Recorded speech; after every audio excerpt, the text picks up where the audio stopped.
We hear it all the time. Don't leave anyone behind. Don't go out alone. Be careful. But sometimes the boredom can lead to throwing caution to the wind and unwinding. With a night out on the town for one gorgeous model, the risk was way greater than she could have ever anticipated. I'll be introducing you to Christina Carlin Craft. It was the early morning hours in the summer of 2018 when Christina slowly blinked her eyes open. The morning light was streaming into the room, and her head was pounding. She was struggling to make sense of where she was and how she got there. She fought past the pain and confusion, and she started to assess her surroundings. As she took in the familiar walls in the room, she realized she was in her apartment, right where she was supposed to be. Except something wasn't right. First of all, Christina only had fleeting memories of the night before at a bar that she'd gone to for just a couple of drinks. There was no memory of how she got back home. She knew there could be no way she'd gotten too drunk to remember. Or had she somehow? Maybe she overdid it, blacked out, was so inebriated that she had no memory of how she managed to make it back to her apartment. But thankfully, she was safe. But as soon as Christina got out of bed, there was something else that caught her attention. As she stumbled through her apartment, sifting through her belongings to make sense of this strange morning, she realized that many of her things that had been inside her apartment were missing. Her credit cards, her designer purses, jewelry, all gone. And that's when she realized she had been robbed. This triggered a more chilling thought. Had she been drugged to the point of unconsciousness by someone who intended to violate her space and steal some of her most prized possessions? What else could they have done to her? That was a frightening thought. At that very moment, Christina felt angry and fearful. She was terrified of being all alone in that apartment, which had once seemed to be a safe place where she was protected. There's no doubt that that feeling lingered for days, until she found the courage to go out on the town again. She was determined that this one incident, as scary as it might have been, was not going to break her. Sadly, only 4 days after Christina woke up in this daze, realizing her home had been broken into, she was found dead in that very same apartment. Christina was living in Ardmore, which is a suburb in Philadelphia, a place that's steeped in history. Though it's not too far away from the city center, it has maintained its small-town feel. It still has a vibrant nightlife, but it seems quieter and more sheltered from the big dangers of the city. The allure of being just close enough to the humdrum while still feeling safe and secure is what drew 36-year-old Christina Carlin Craft and her fiancé Alexander to Ardmore. Before moving to the sleepy suburb, Christina's life had been anything but quaint and quiet. Christina was born and raised in New Jersey and had always dreamed of a life in front of the camera and flashing lights.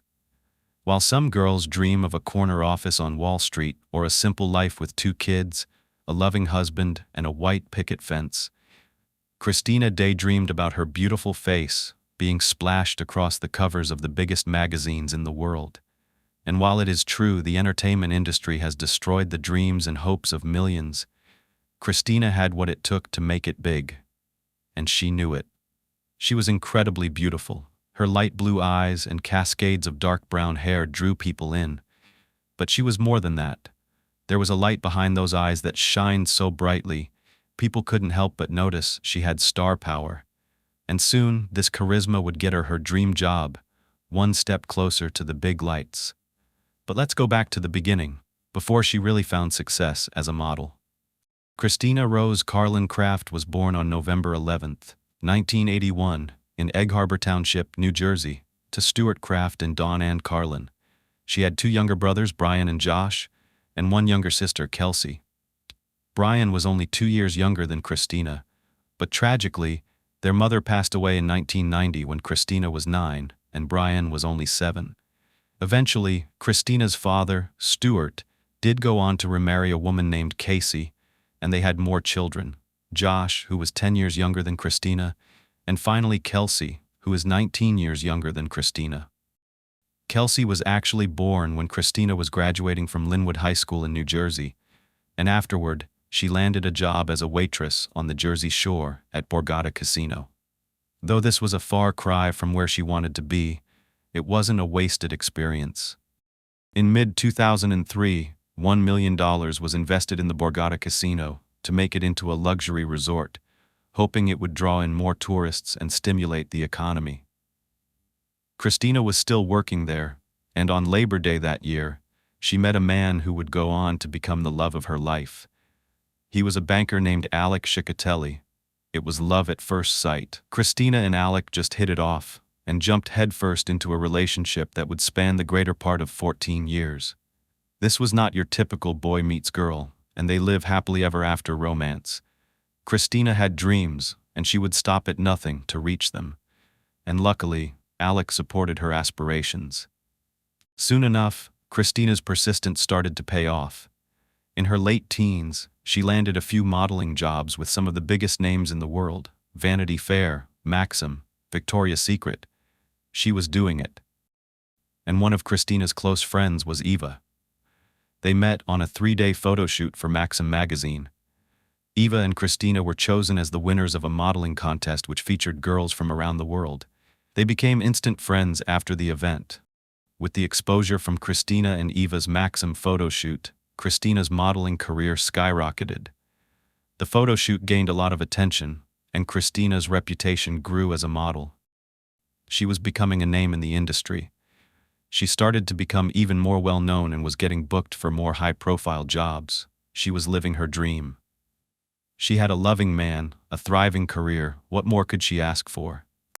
Well, there was one thing. A job that Christina desperately wanted, but it had always eluded her. It was the one goal she just couldn't seem to reach. It was the pinnacle of a glamour model's career, a way to show the world that you had finally made it and you were someone to remember. Christina wanted to be featured in Playboy magazine. To be fair, Playboy back then was an iconic brand, and it was special to Christina. Playboy Enterprises' logo depicting the head of a rabbit wearing a tuxedo bow tie is still one of the most recognized trademarks in the world. The logo has been used since the 1950s, and many very successful actresses and models got their start by posing in Playboy magazine. Pamela Anderson, Anna Nicole Smith, Jenny McCarthy, the list goes on. So Christina was determined to follow in their footsteps. The only problem is, being offered an opportunity to pose for Playboy is not something that just happens very often. Sure, they were printing editions frequently, but the chances of getting a spread, let alone the centerfold, which is what women really want, were basically slim to none. And I understand that while some people might think of Playboy as just a salacious organization that promotes sex, it was that very quality that drew people to the organization. We can't forget the pop culture relevance that Playboy had in the early 2000s. Playboy extended beyond just being a crumpled-up magazine you'd find in your strange uncle's garage. It was a full-on operation with its own clubs, colognes, even apparel. And of course, in 2005, a hit reality show was released following the lives and times of Playboy founder Hugh Hefner and his 3 live-in girlfriends. Viewers got a rare glimpse into what it was like in this private and seemingly very glamorous life of the women who were dubbed Playboy Playmates or Bunnies. Viewers saw the Playboy Mansion, the extravagant parties that were held there to cater to the rich and famous. Playboy had a reputation as more than just a company. It was a lifestyle, one that held a certain allure that others might not fully understand. Christina was one of the thousands of women who sent their photos in, praying for the chance to be given the golden ticket into the glitzy world of the Playboy organization. Competition for one of those spots was tough, and Christina would have been competing with countless other gorgeous women, all hoping that Playboy would choose them and propel them into the pages of legend. Despite the odds, that's exactly what happened to Christina.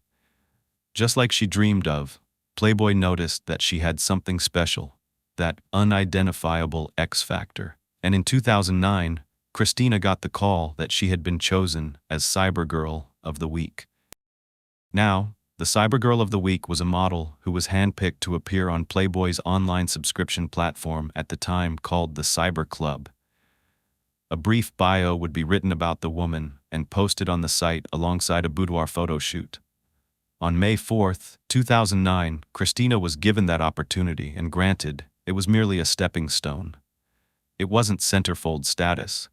But Christina was over the moon with gratitude and excitement.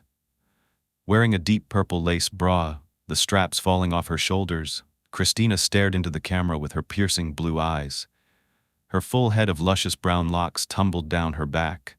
And though she was wearing not much else, she's cloaked in confidence, and that adds to her allure. In this photo shoot, Christina looks every bit like a Playboy model that she's always dreamed of becoming. This shoot was a big deal for Christina. It gave her a ticket to the exclusive world of Playboy. Just like that, she was attending all the fancy Playboy parties, rubbing elbows with some of the biggest names in Hollywood. And one of the people that Christina met at these parties was the host and technically her employer himself, Hugh Hefner, the founder of Playboy. She even posed in a picture with him at one of the events. It's famous, and I totally see the appeal for many, even though I didn't share Christina's exact dreams. And for her, attending these events was more about just the open bar and world-renowned DJs. It was also about getting some time with Hugh Hefner himself.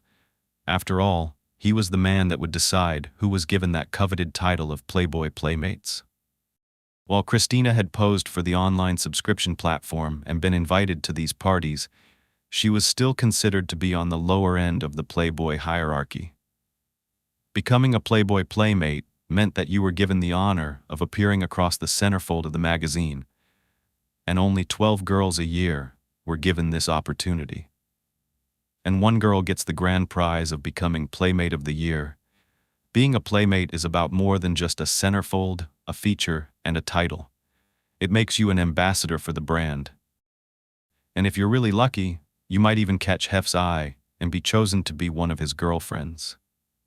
So, as you can imagine, for someone with these dreams, the competition for the position of Playmate was fierce. And the selection process was more rigorous than it had been for picking the Cybergirl of the Week. Christina had a real shot at becoming a Playmate. Her Cybergirl photo shoot was stunning. She had the looks, she had the personality. There was just one thing standing in her way: her age. And at the time, she was only 26 years old. She's young by most people's standards, but that's considered downright ancient at Playboy. And in trying to stay away from having just blondes featured, they had picked way too many brunettes that year for the magazine. That's actually a thing. So, with all those factors working against her, Christina discovered that she wasn't going to get the gig. And just like that, her time at Playboy reached its end as quickly as it had started. It's so easy to become old news in that industry. The death of a dream might leave anyone feeling lost and uncertain about how to go forward. Christina may have felt cast adrift, trying to find a new direction in her life, but it didn't take her long to find it. She had her sights set on being a model, and one rejection wasn't going to destroy those plans. Playboy was just one dream, but she had many more. So, Christina set off for the modeling mecca, the Big Apple, New York City. Christina had hopes that perhaps there was something bigger and better than Playboy waiting for her in New York. She wanted to find a place where she could reinvent herself. So, she gave it her best shot. Unfortunately, in the excitement of being chosen as one of the lucky Playboy girls of the week, Christina might have overlooked one fact. Not many other brands want to work with a model who once posed nude for Playboy. It's just the harsh reality. And even now, Playboy has not been able to shake its public image of being pretty sleazy. Some might even say cheap. Which means brands and agencies can be reluctant to work with anyone who's been part of that world. As beautiful and vivacious as Christina was, she was not immune to the brutal reality of the modeling world. She put her heart and soul into finding modeling gigs in New York. She attended castings and auditions, and while she did get positive feedback about her looks, it was never enough. She never landed the job she wanted. And eventually, with nothing left for her in New York, Christina decided to move into a high-end apartment with her fiancé that he leased for them just outside of Philadelphia in Ardmore, called The Square.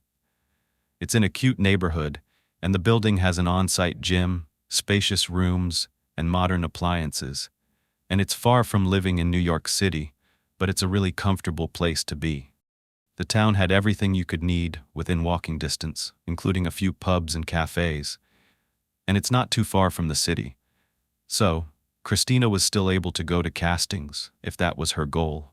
But of course, as a busy banker in New York, Alex felt like he didn't have as much time to be by his beloved fiancée's side as much as he wanted to be, or maybe needed to be.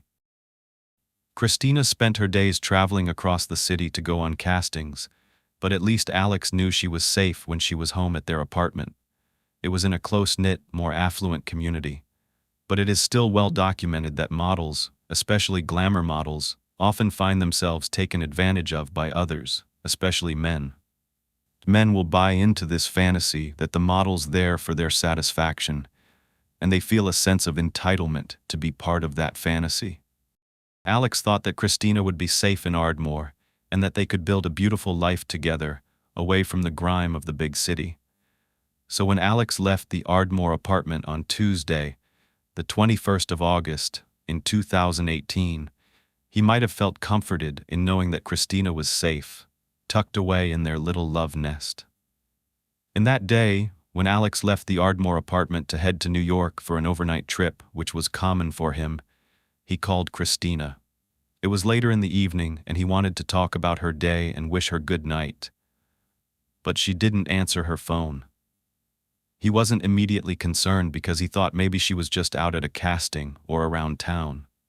After all, the new area they were living in, Ardmore, had a great bar and restaurant scene, and while it wasn't quite the same as the New York City nightlife, it would do.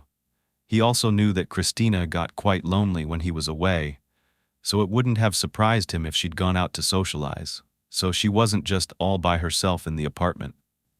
But as the night turned into morning, Alex was still not able to get in touch with Christina. He called and called, to no avail. And eventually, morning turned into night again, and a heavy weight settled in his stomach. He felt like something was wrong. His instincts told him so.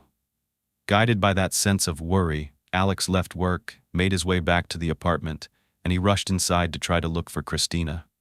But the thing is, he couldn't get in their main front door. He could get into the building. He put his key inside of their doorknob, but it would just turn, and the door wouldn't budge. No matter how much he wiggled the knob and pushed on the door, it remained firmly shut. He thought it must have been deadbolted from the inside. There was no way to get into the apartment. And with Christina still not answering his calls or texts, Alex called the police. It was Wednesday, August 22nd, 2018, a few minutes before 9 p.m. when Lower Merion Township Police Department received that call from Alex. He expressed concern for his fiancée, Christina Carlin Kraft. He requested a welfare check at their residence. He explained he could not get inside their apartment. When Detective Gavin Gashinsky received the news that a welfare check was requested at an apartment in the affluent suburb of Ardmore, he wasn't too keen on rushing over there, because residents in that neighborhood were notorious for calling the police for the littlest inconvenience. However, when he heard the exact address, he quickly changed his mind. He was familiar with a robbery that the police department had just investigated at the very same apartment just a few days earlier. Now, he had a call from someone who was worried enough to call in for a wellness check. Perhaps the thief had come back. Maybe the robbery escalated into something much more sinister. So, he didn't waste any more time, and Gavin rushed over. When he arrived at the scene, he found a distressed Alex waiting outside. Alex briefly explained what was going on. He let them know that he was unable to get inside of his apartment or get a hold of his fiancée, and he'd come home early from New York on business to check on her. The detective agreed that the situation required action, so they banded together. Using a crowbar, the police rammed their way into the apartment. Something I've always wondered is whether detectives consider what they might find on the other side of a locked door before going in. I wonder if they prepare themselves for a positive outcome or guard themselves in case it's negative, but probably both. But either way, in this instance, opening that door was like opening Pandora's box. From the second they crossed the threshold, they were immersed in a crime scene as gruesome and bloody as they come. Surely, being face to face with death, especially death that had come with such horrendous violence, was something that no one would be able to prepare themselves for. It's not what they wanted to find or what a loved one expects to see.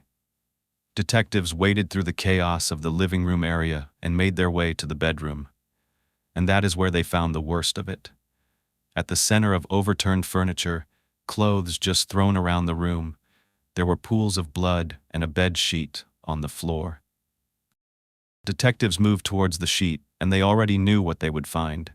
As they gently lifted the corner, they saw Christina. She was lying on the floor, lifeless, completely still and not moving. And her beautiful face had been beaten beyond recognition. It was a gruesome picture of cuts and bruises. Her hair and head were covered in blood, and rigor mortis had already set in her eyes. Those stunning blue eyes that had once captivated an audience of adoring fans were now dark and glazed over, between two broken eye sockets. Her delicate nose had not been spared in the brutal attack. It had been crushed into her face. It was clear from the extent of Christina's wounds that whoever did this had been driven by an intense rage. But who? Why would anyone want to hurt Christina and want her dead? This fun, vivacious girl with a soul that was perhaps the most beautiful thing about her was dead. In cases like these, the number one suspect, and this is almost always the significant other of the victim, that meant the police had a potential suspect waiting at the door of the apartment. When detectives made their way back to Alex and let him know what they found, he was anxiously pacing the hallway. And when he got the news that Christina was dead, he doubled over in shock. He was desperate for answers. But perhaps this was all a performance after all.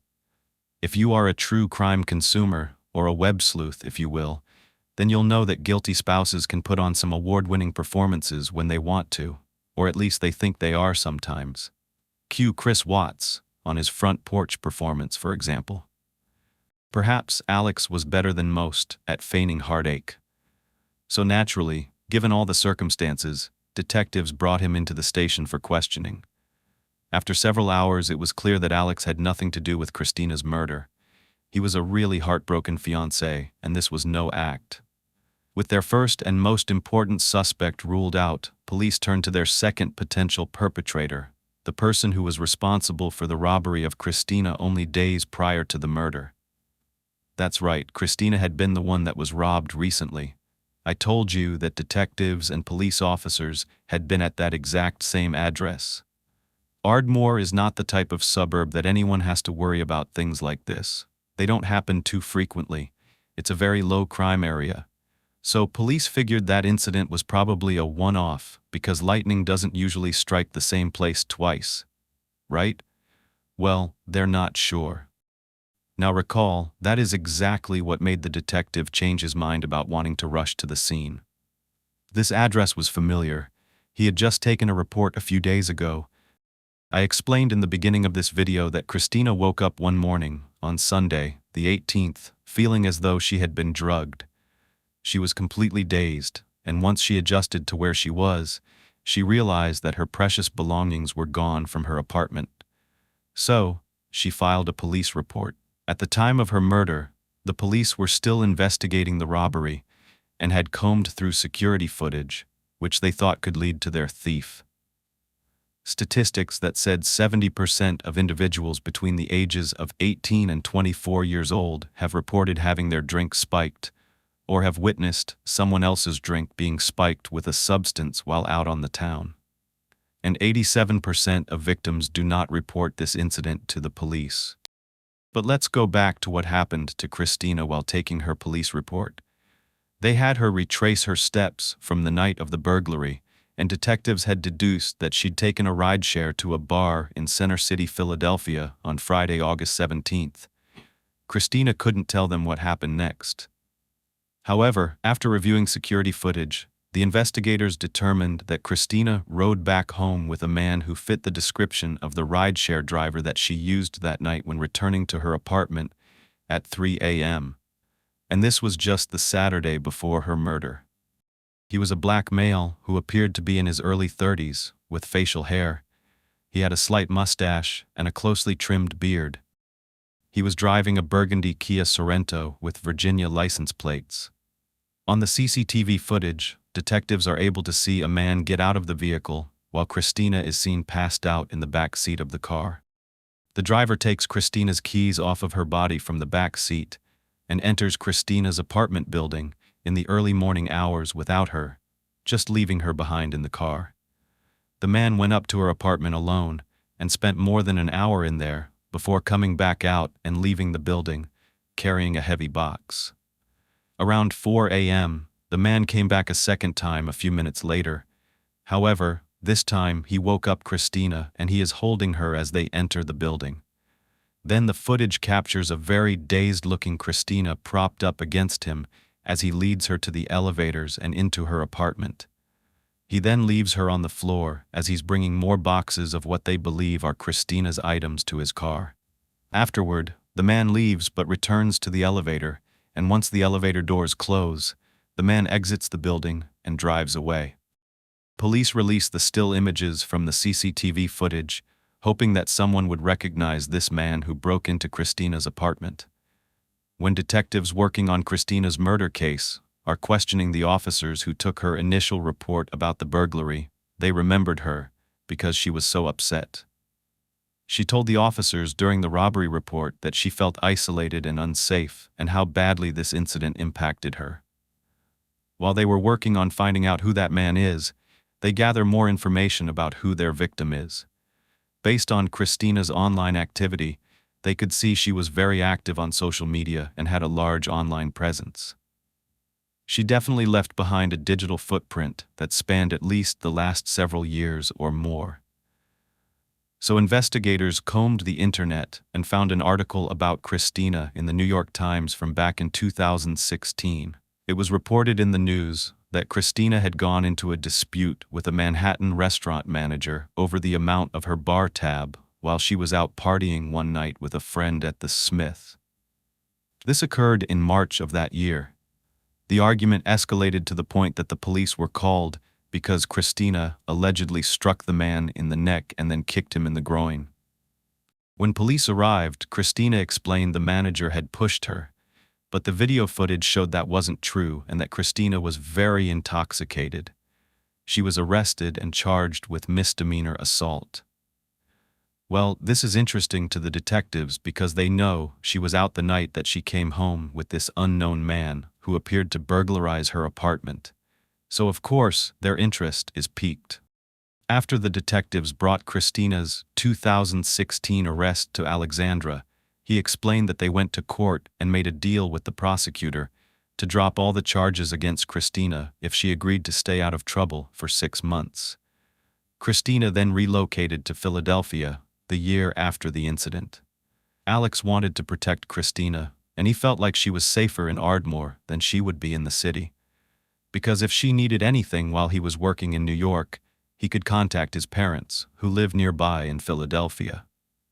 But while Christina's life in Ardmore was going okay, she missed the hustle and bustle of the city. Although Christina lived in a beautiful community, she struggled to adjust to the suburban lifestyle. Christina had grown accustomed to the city's convenience and energy, and the quiet suburban lifestyle just couldn't compare. She found there were fewer things to do and fewer people to meet in the suburbs, so adjusting was hard, and even though she lived a distance away, she would frequently still party in the city. Then, of course, the detectives stumbled upon Christina's Playboy debut as a cyber girl. And it didn't take long for the media to latch on to that aspect of this case. Her murder became nationwide news, with an emphasis on her history with Playboy that made for eye-catching headlines. Even though it is true, it's also a small fraction of her life. And we know there was so much more to who she was, but it's still a fact. It was also something she had always been proud of. It's too bad it had to be memorialized for such a morbid reason now. But detectives found Christina's Model Mayhem account as well. That was a popular site back in the day where models could showcase their work and attempt to connect with brands. Think of it like LinkedIn for modeling. In her About Me section, she wrote that she was 5 feet 9 inches, 125 pounds, with dark brown hair, an olive complexion, and green eyes. She wrote that she was of Russian and German descent with a hint of Swedish, and she was interested in fashion, editorial, print, glamour, advertisements, lingerie, swim commercials, movies, etc. She also mentioned doing runway shows, print work, commercials for jewelry, and evening gowns. In her words, she did a tasteful photo shoot for Playboy that was beyond Hollywood glamour. Maybe she was trying to downplay it at the time, making sure it was known that she at least landed the gig and was recognized by such a big brand, but not really going into the details of what she actually was chosen for. But days before Christina was found lifeless in her bedroom, the investigators were trying to piece together who this unknown man was who robbed her. Some investigators were examining Christina's credit card statements, while others analyzed CCTV footage. While investigating Christina's credit card usage, the investigators noticed that someone had used her cards at convenience stores nearby on the night they were stolen. It was confirmed that the man who used Christina's credit cards was the same one they saw break into her apartment after viewing the store's CCTV footage. Thankfully, the police were able to identify this man, and that was because he had previous arrests. His name was Andre Melton. He had a previous arrest record and was considered dangerous. Knowing that Andre had a violent streak, police quickly obtained a search warrant for his home and an arrest warrant for him for burglary.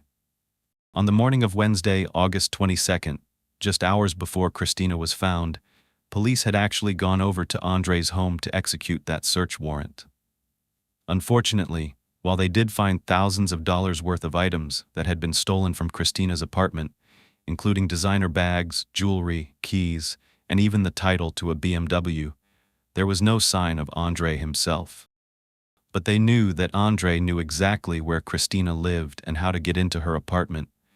Had he gone back to try to get more things?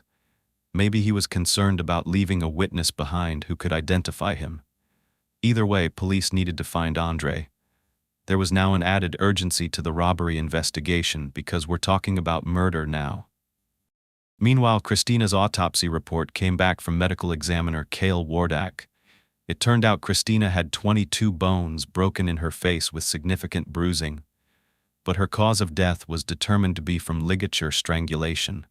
Someone had put something around Christina's neck. And of course, the manner of death was ruled a homicide.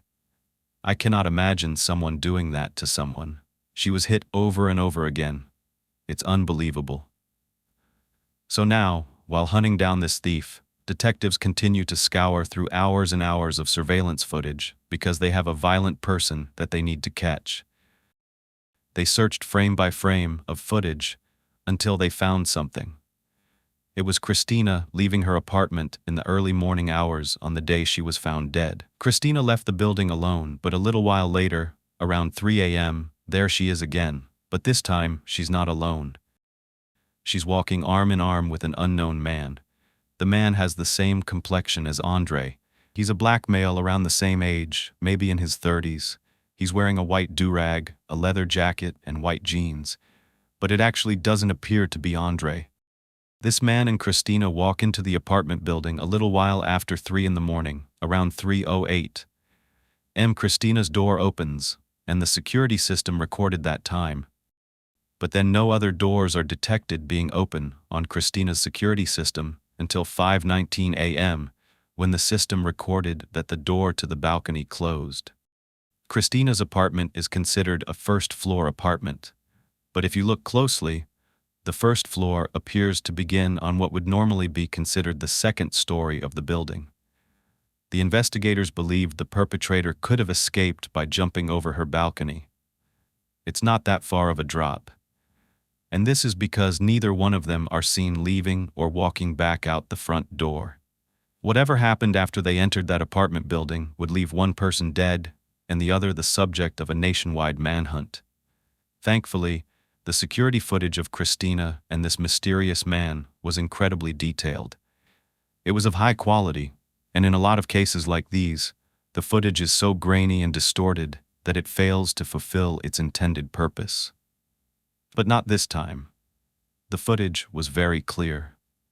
Thanks to high-tech CCTV being installed in this newer building, officials had detailed snapshots to send out to the media in hopes that someone somewhere would know something. They also distributed footage of Andre, hoping that someone might be able to pinpoint where he might be hiding out. At this point, police had no way of knowing whether Andre and this other man were somehow connected. Maybe they had conspired to rob Christina again, and things took a turn for the worst. At this point, even more news stations were talking about the Playboy model who had been murdered in her fancy apartment. It's just the type of salacious story that's made for headline gold. So news companies kept running with it while the media circus systematically dehumanized Christina and reduced her to just a Playboy model. It did have one positive effect. It helped the police garner more useful information. On August 23rd, just one day after the murder, a detective working on the case received a phone call. It was Andre Melton himself. It seemed like Andre had seen his picture circulating in connection with a gruesome homicide, and he said he wanted to set the record straight. He told detectives that yes, he robbed Christina on the morning of August 18th, but he had nothing to do with her murder, and he wasn't going to go down for something he didn't do. He wasn't going to hand himself over to police as requested because he didn't want to be charged with her murder. I don't know if Andre genuinely thought the police were just going to take his word for it and stop going after him, but it's actually the opposite of what happened. Officers did not let up on searching for him. They continued to investigate the identity of the other man as well, who had been caught on surveillance. They suspected that Andre could have given Christina's address to a friend and set her up for another robbery. But soon enough, the publicity that this case was getting paid off. Everyone was talking about this horrible murder. And when people talk, even when it's gossip, there's often some truth to be found in between the lines. Police received a tip from Akiwanis. The man was an Uber driver who claimed that he had driven Christina and the man on the CCTV footage back to her apartment that night. The driver said that, when Christina and the man entered his car, neither one of them looked distressed or under duress. To the contrary, in his mind, they looked to him like lovers on a date. They were affectionate and happy. The driver said that Christina actually flagged him down instead of using the app and begged him to please let them inside, even though you're really supposed to use the app so it can keep track of everything. Christina told the driver she needed a ride home because there were people on the street harassing her. She promised to give the driver cash when they returned to her apartment, so he let them into his car in city center and drove them all the way back to Ardmore, which is about a 40-minute drive. However, when it was time to pay, Christina told the driver she didn't have cash on her. She tried to hand her American Express card over to the driver, but he explained that because she didn't use the app, he did not have a way to receive payment with a card. Eventually, the man she was riding with offered to give the driver $100 if he waited outside the apartment for 15 minutes or so while he went inside to get some money and make sure Christina got in safely. The man even promised that when he came out, he would give the driver $100 as a tip and still give him the rest of the money. It was not a good situation to be in, and the driver knew he could be getting swindled, but he didn't feel like he had much of a choice. So they even exchanged numbers, and then he waited outside of the apartment, and waited and waited and waited. And as the minutes went by, this man had still not come back out. So after close to 30 minutes had gone by and the man did not return to the car, after walking Christina inside, the driver eventually cut his losses and drove away. Now, as helpful as the statement was, it still left police without one key piece of information: the identity of the man that Christina was with. Police wouldn't have to wait long before they received another call, though, that would put them one step closer to finding out who this mystery man really was. On October 26th, they received a call from someone who claimed to have been roommates with the man in the photos that were flashed all over the news. Except, when I say roommates, this wasn't your typical roommate situation. The person said they had recently shared a room with this man in a psychiatric facility in Philadelphia, and this was just a few days ago. The mystery man had landed himself in the psychiatric ward after harassing a woman in Philadelphia. He allegedly kicked her while he was in Center City Family Court, and he was sanctioned to a 72-hour psychiatric hold. As the caller recounted everything he knew about this person, he told the detectives about a disturbing conversation they had, The caller said that the man had gleefully told him how he strangled a woman to death and that there was nothing like squeezing somebody and feeling the last breath leave their body. End quote. He said it was the best feeling in the world. Wow.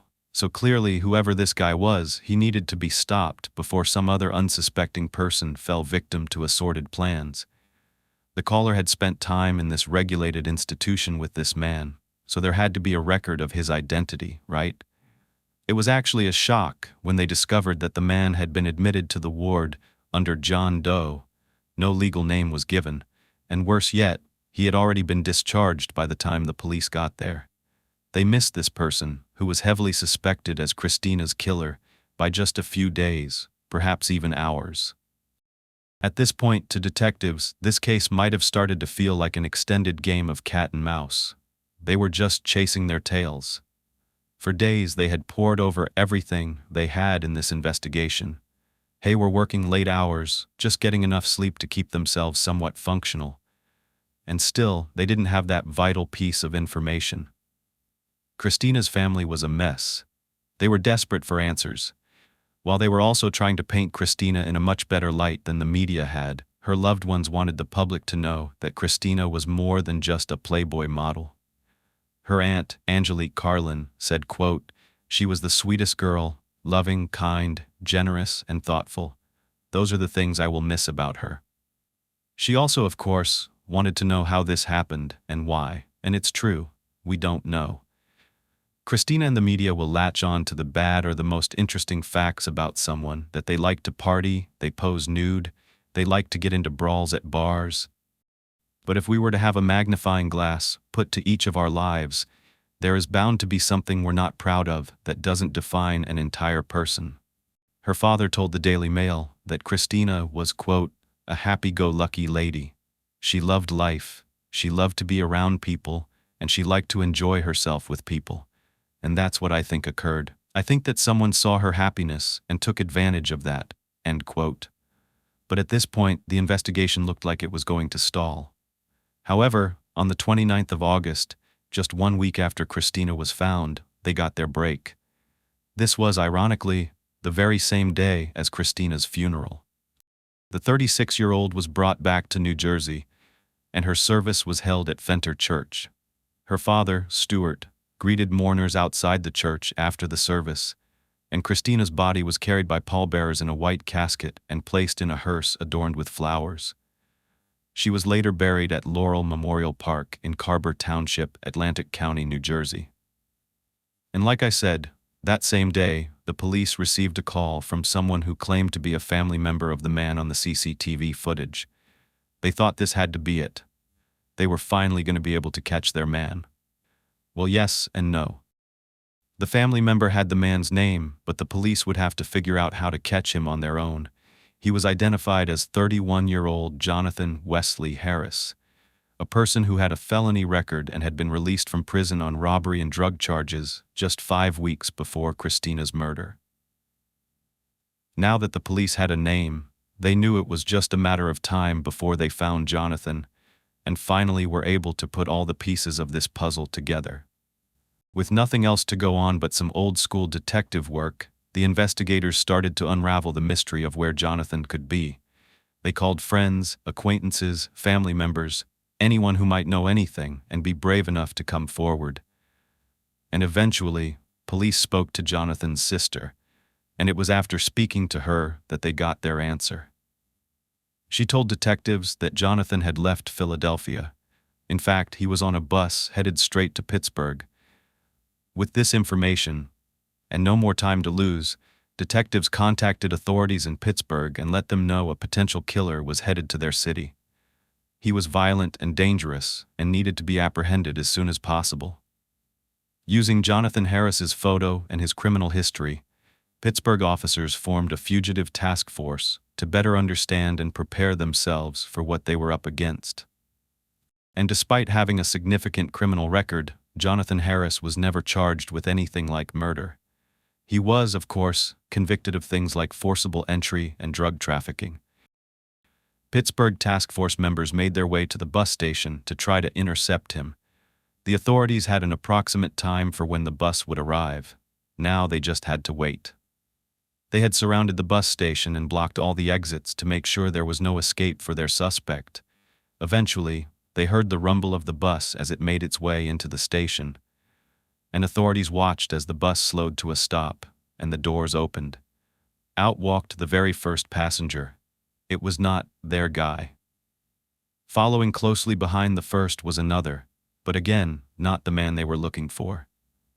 But finally, a man stepped out of the bus, and as soon as the light hit his face, authorities knew that was the person they were searching for. He was the third person to step onto that platform. Police jumped into action and ordered Jonathan to place his hands against the wall.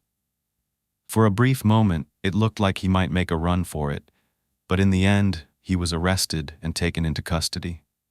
Now, detectives had the who. They were reasonably certain that Jonathan had killed Christina. They had the where, because they finally had Jonathan in custody, but they still needed the why. How did Jonathan and Christina know each other in the first place? They seemed to be having a great night together until they entered her apartment.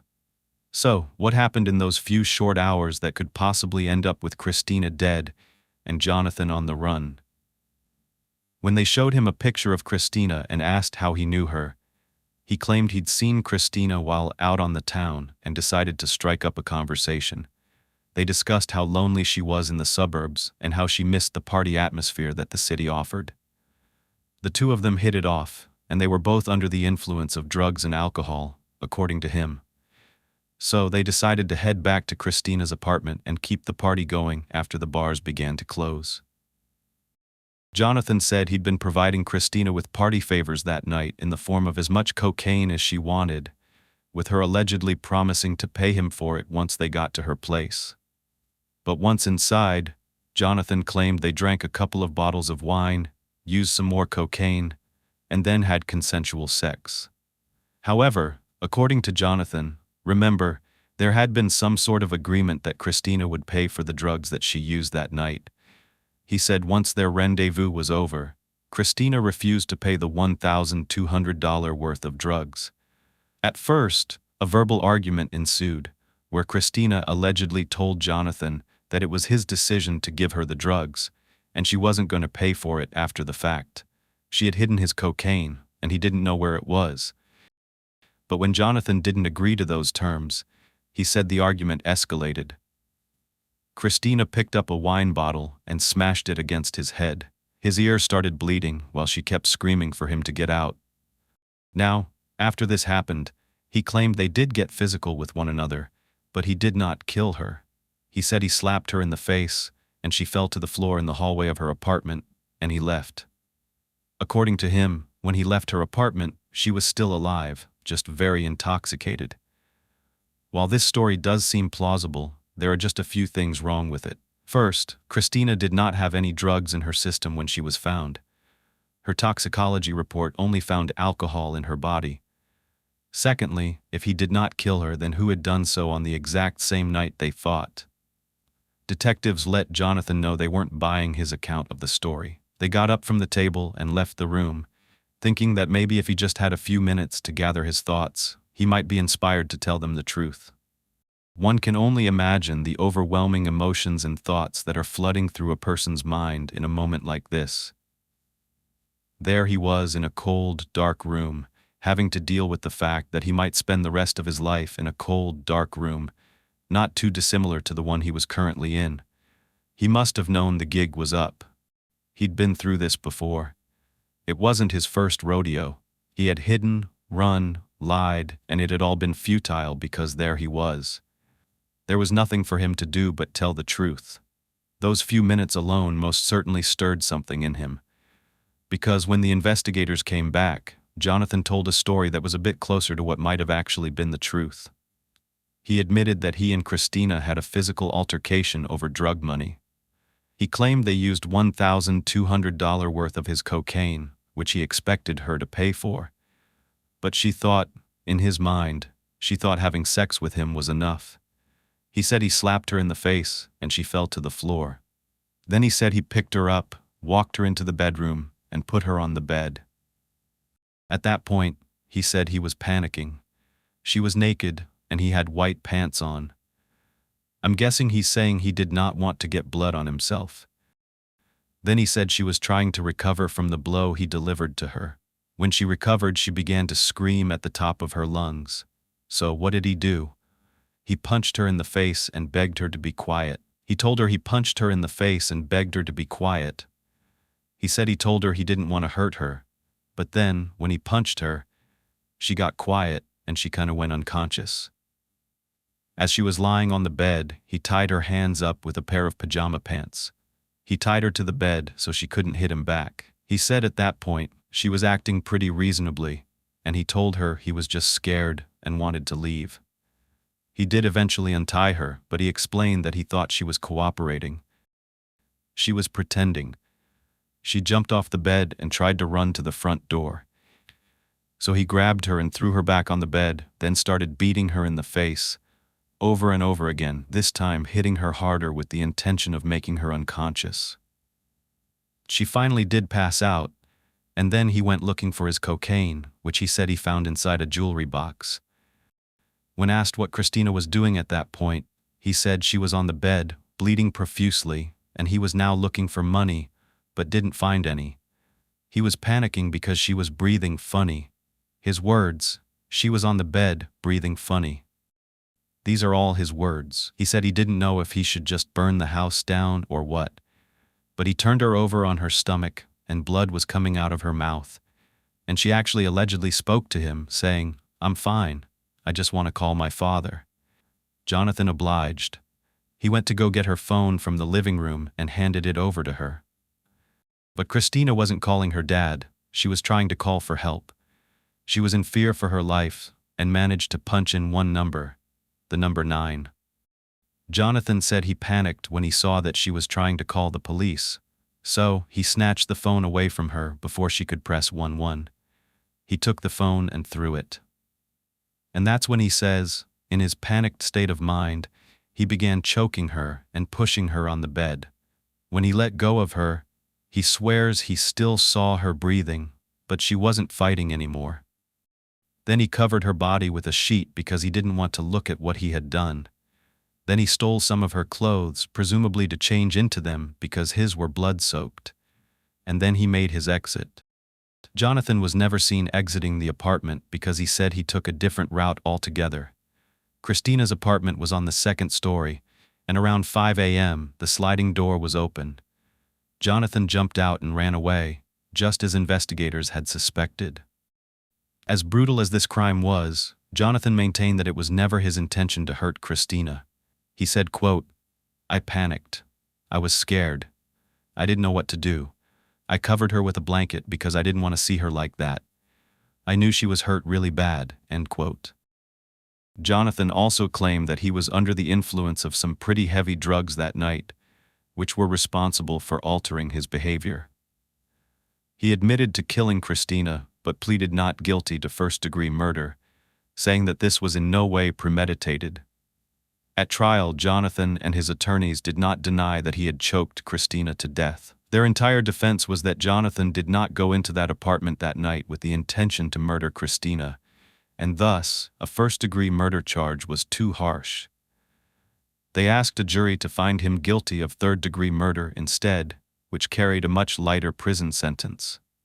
And sure, this argument seems to make sense until you think about the fact that, number 1, Jonathan bragged about the feeling of choking the life out of someone when he met that roommate at the psychiatric facility. And of course, there's the fact that he could have run away, and he didn't come forward even when the story broke in the news. At any point, he could have told the police what happened, but he chose to try to get away with it.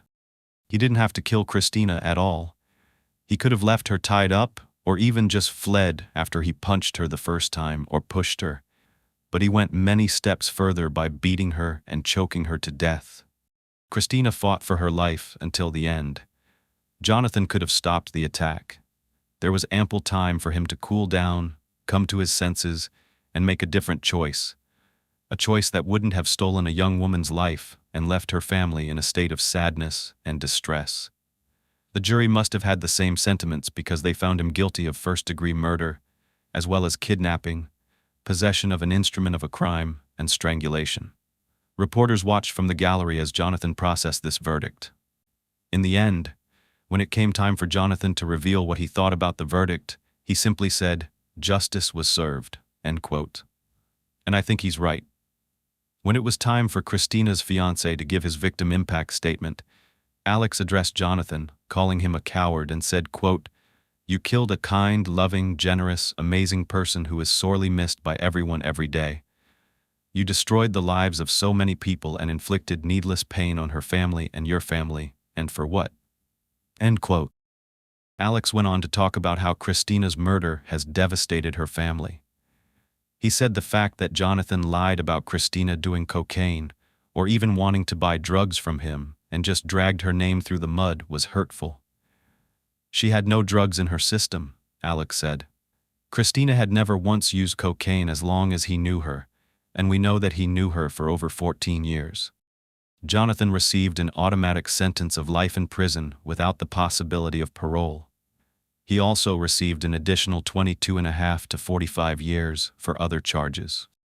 And as for Andre, Christina's burglar, he was eventually caught in December of 2018 and arrested on unrelated charges, but later found guilty of burglary, receiving stolen property, theft by unlawful taking, and criminal trespassing. Christina's family reiterated that she was more than just a model. She was kind, and she had a warmth that drew people to her. She never left her side without telling you she loved you, and she loved animals.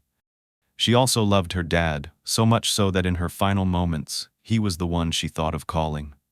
Stewart's victim impact statement, Christina's dad, he described her as the brightest light that ever lived.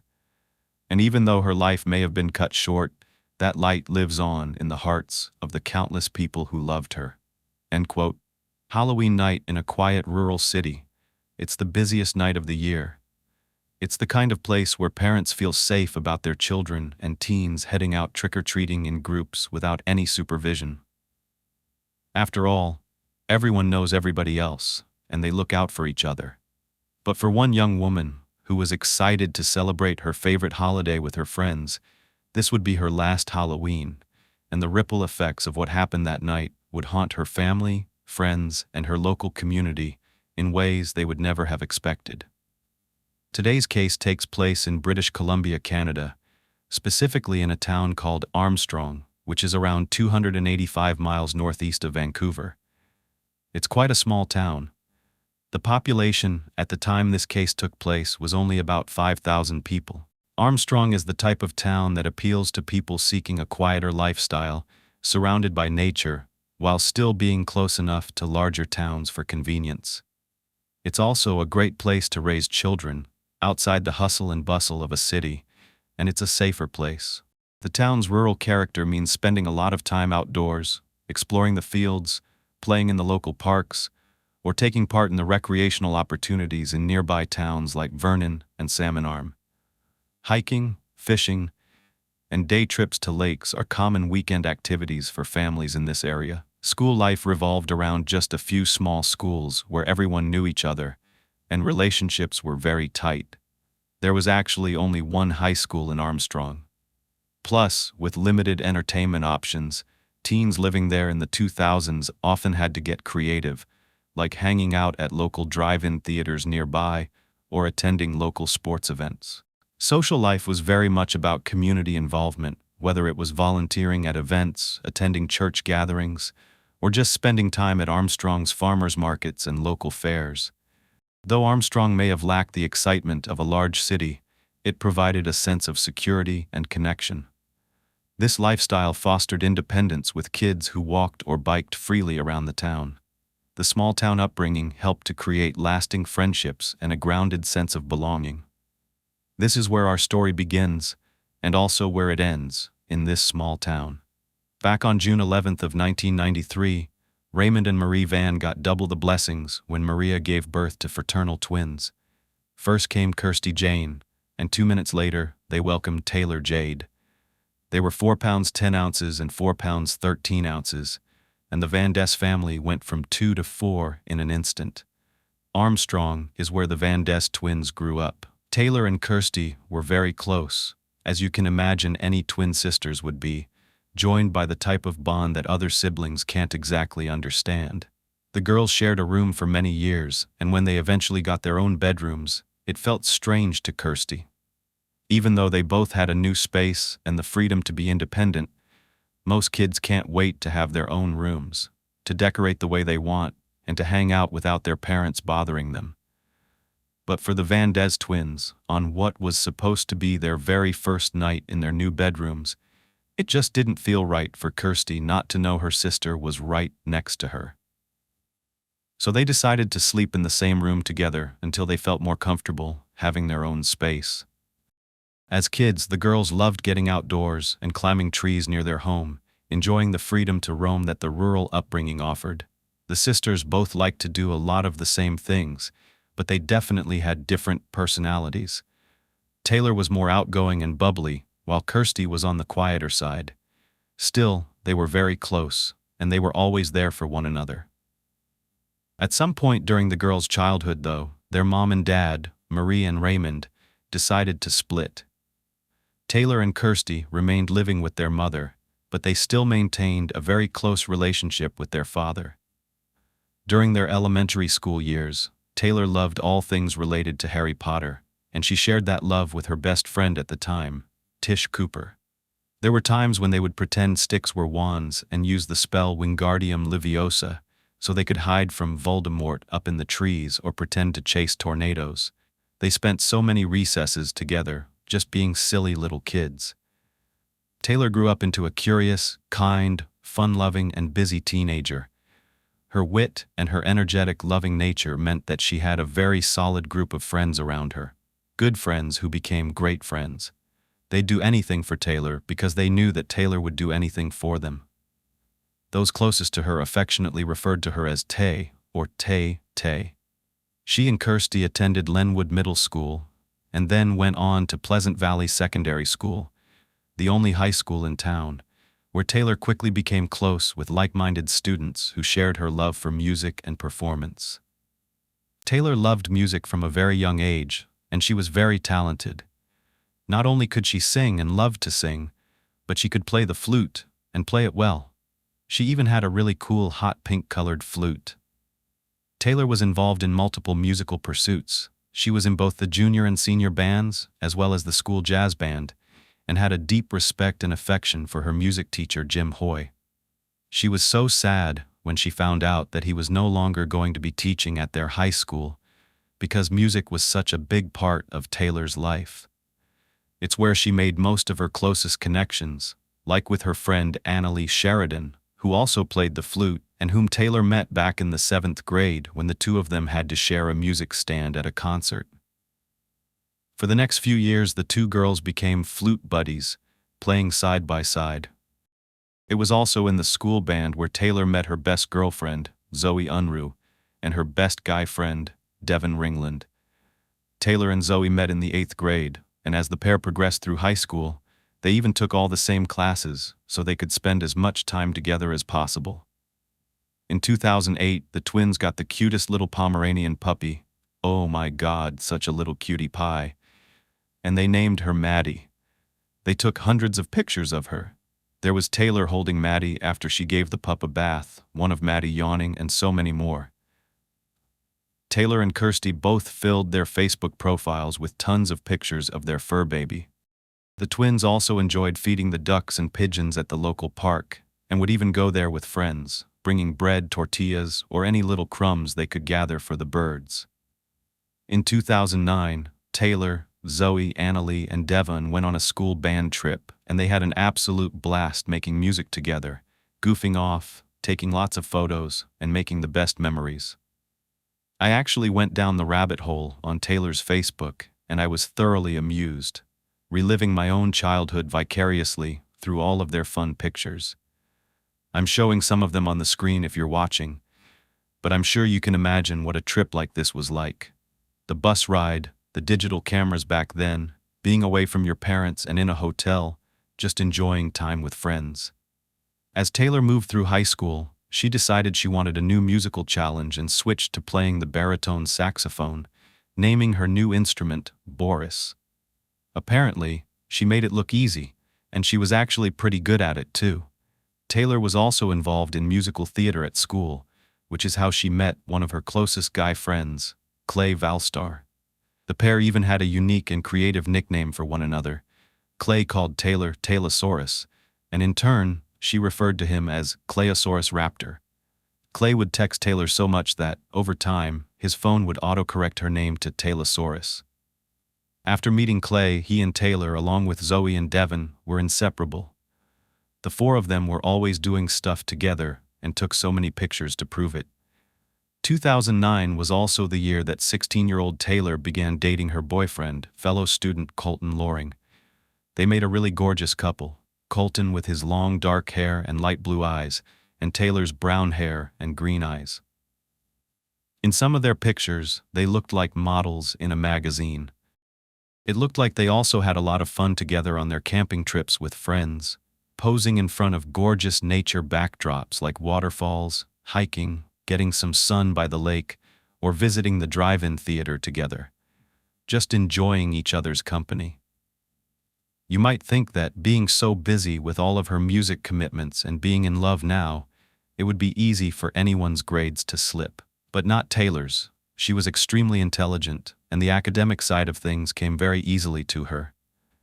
Taylor always made time for the people she cared about the most, and even though she had a very busy social life and school life, she was still close with her twin sister Kirsty, who often turned to Taylor for advice as a trusted confidant. When Taylor wasn't out with friends, she enjoyed time with her family at home. That was where Taylor loved to hang out, doing one of her absolute favorite things, watching horror movies. Yes, she loved horror movies and zombie TV shows like The Walking Dead, which premiered on Halloween in 2010. Halloween was Taylor's favorite holiday. She couldn't get enough of the spooky side of things and had plans to binge-watch all the Resident Evil movies with her good friend, Alexandra Bacon. Taylor was very creative and would plan out her costumes every Halloween. One year, she created a really gory look with makeup, making it appear as though she was unzipping her skin right underneath her eyes. She added blood, a zipper, and a strip of fake eyelashes cut in the middle. It looked really cool.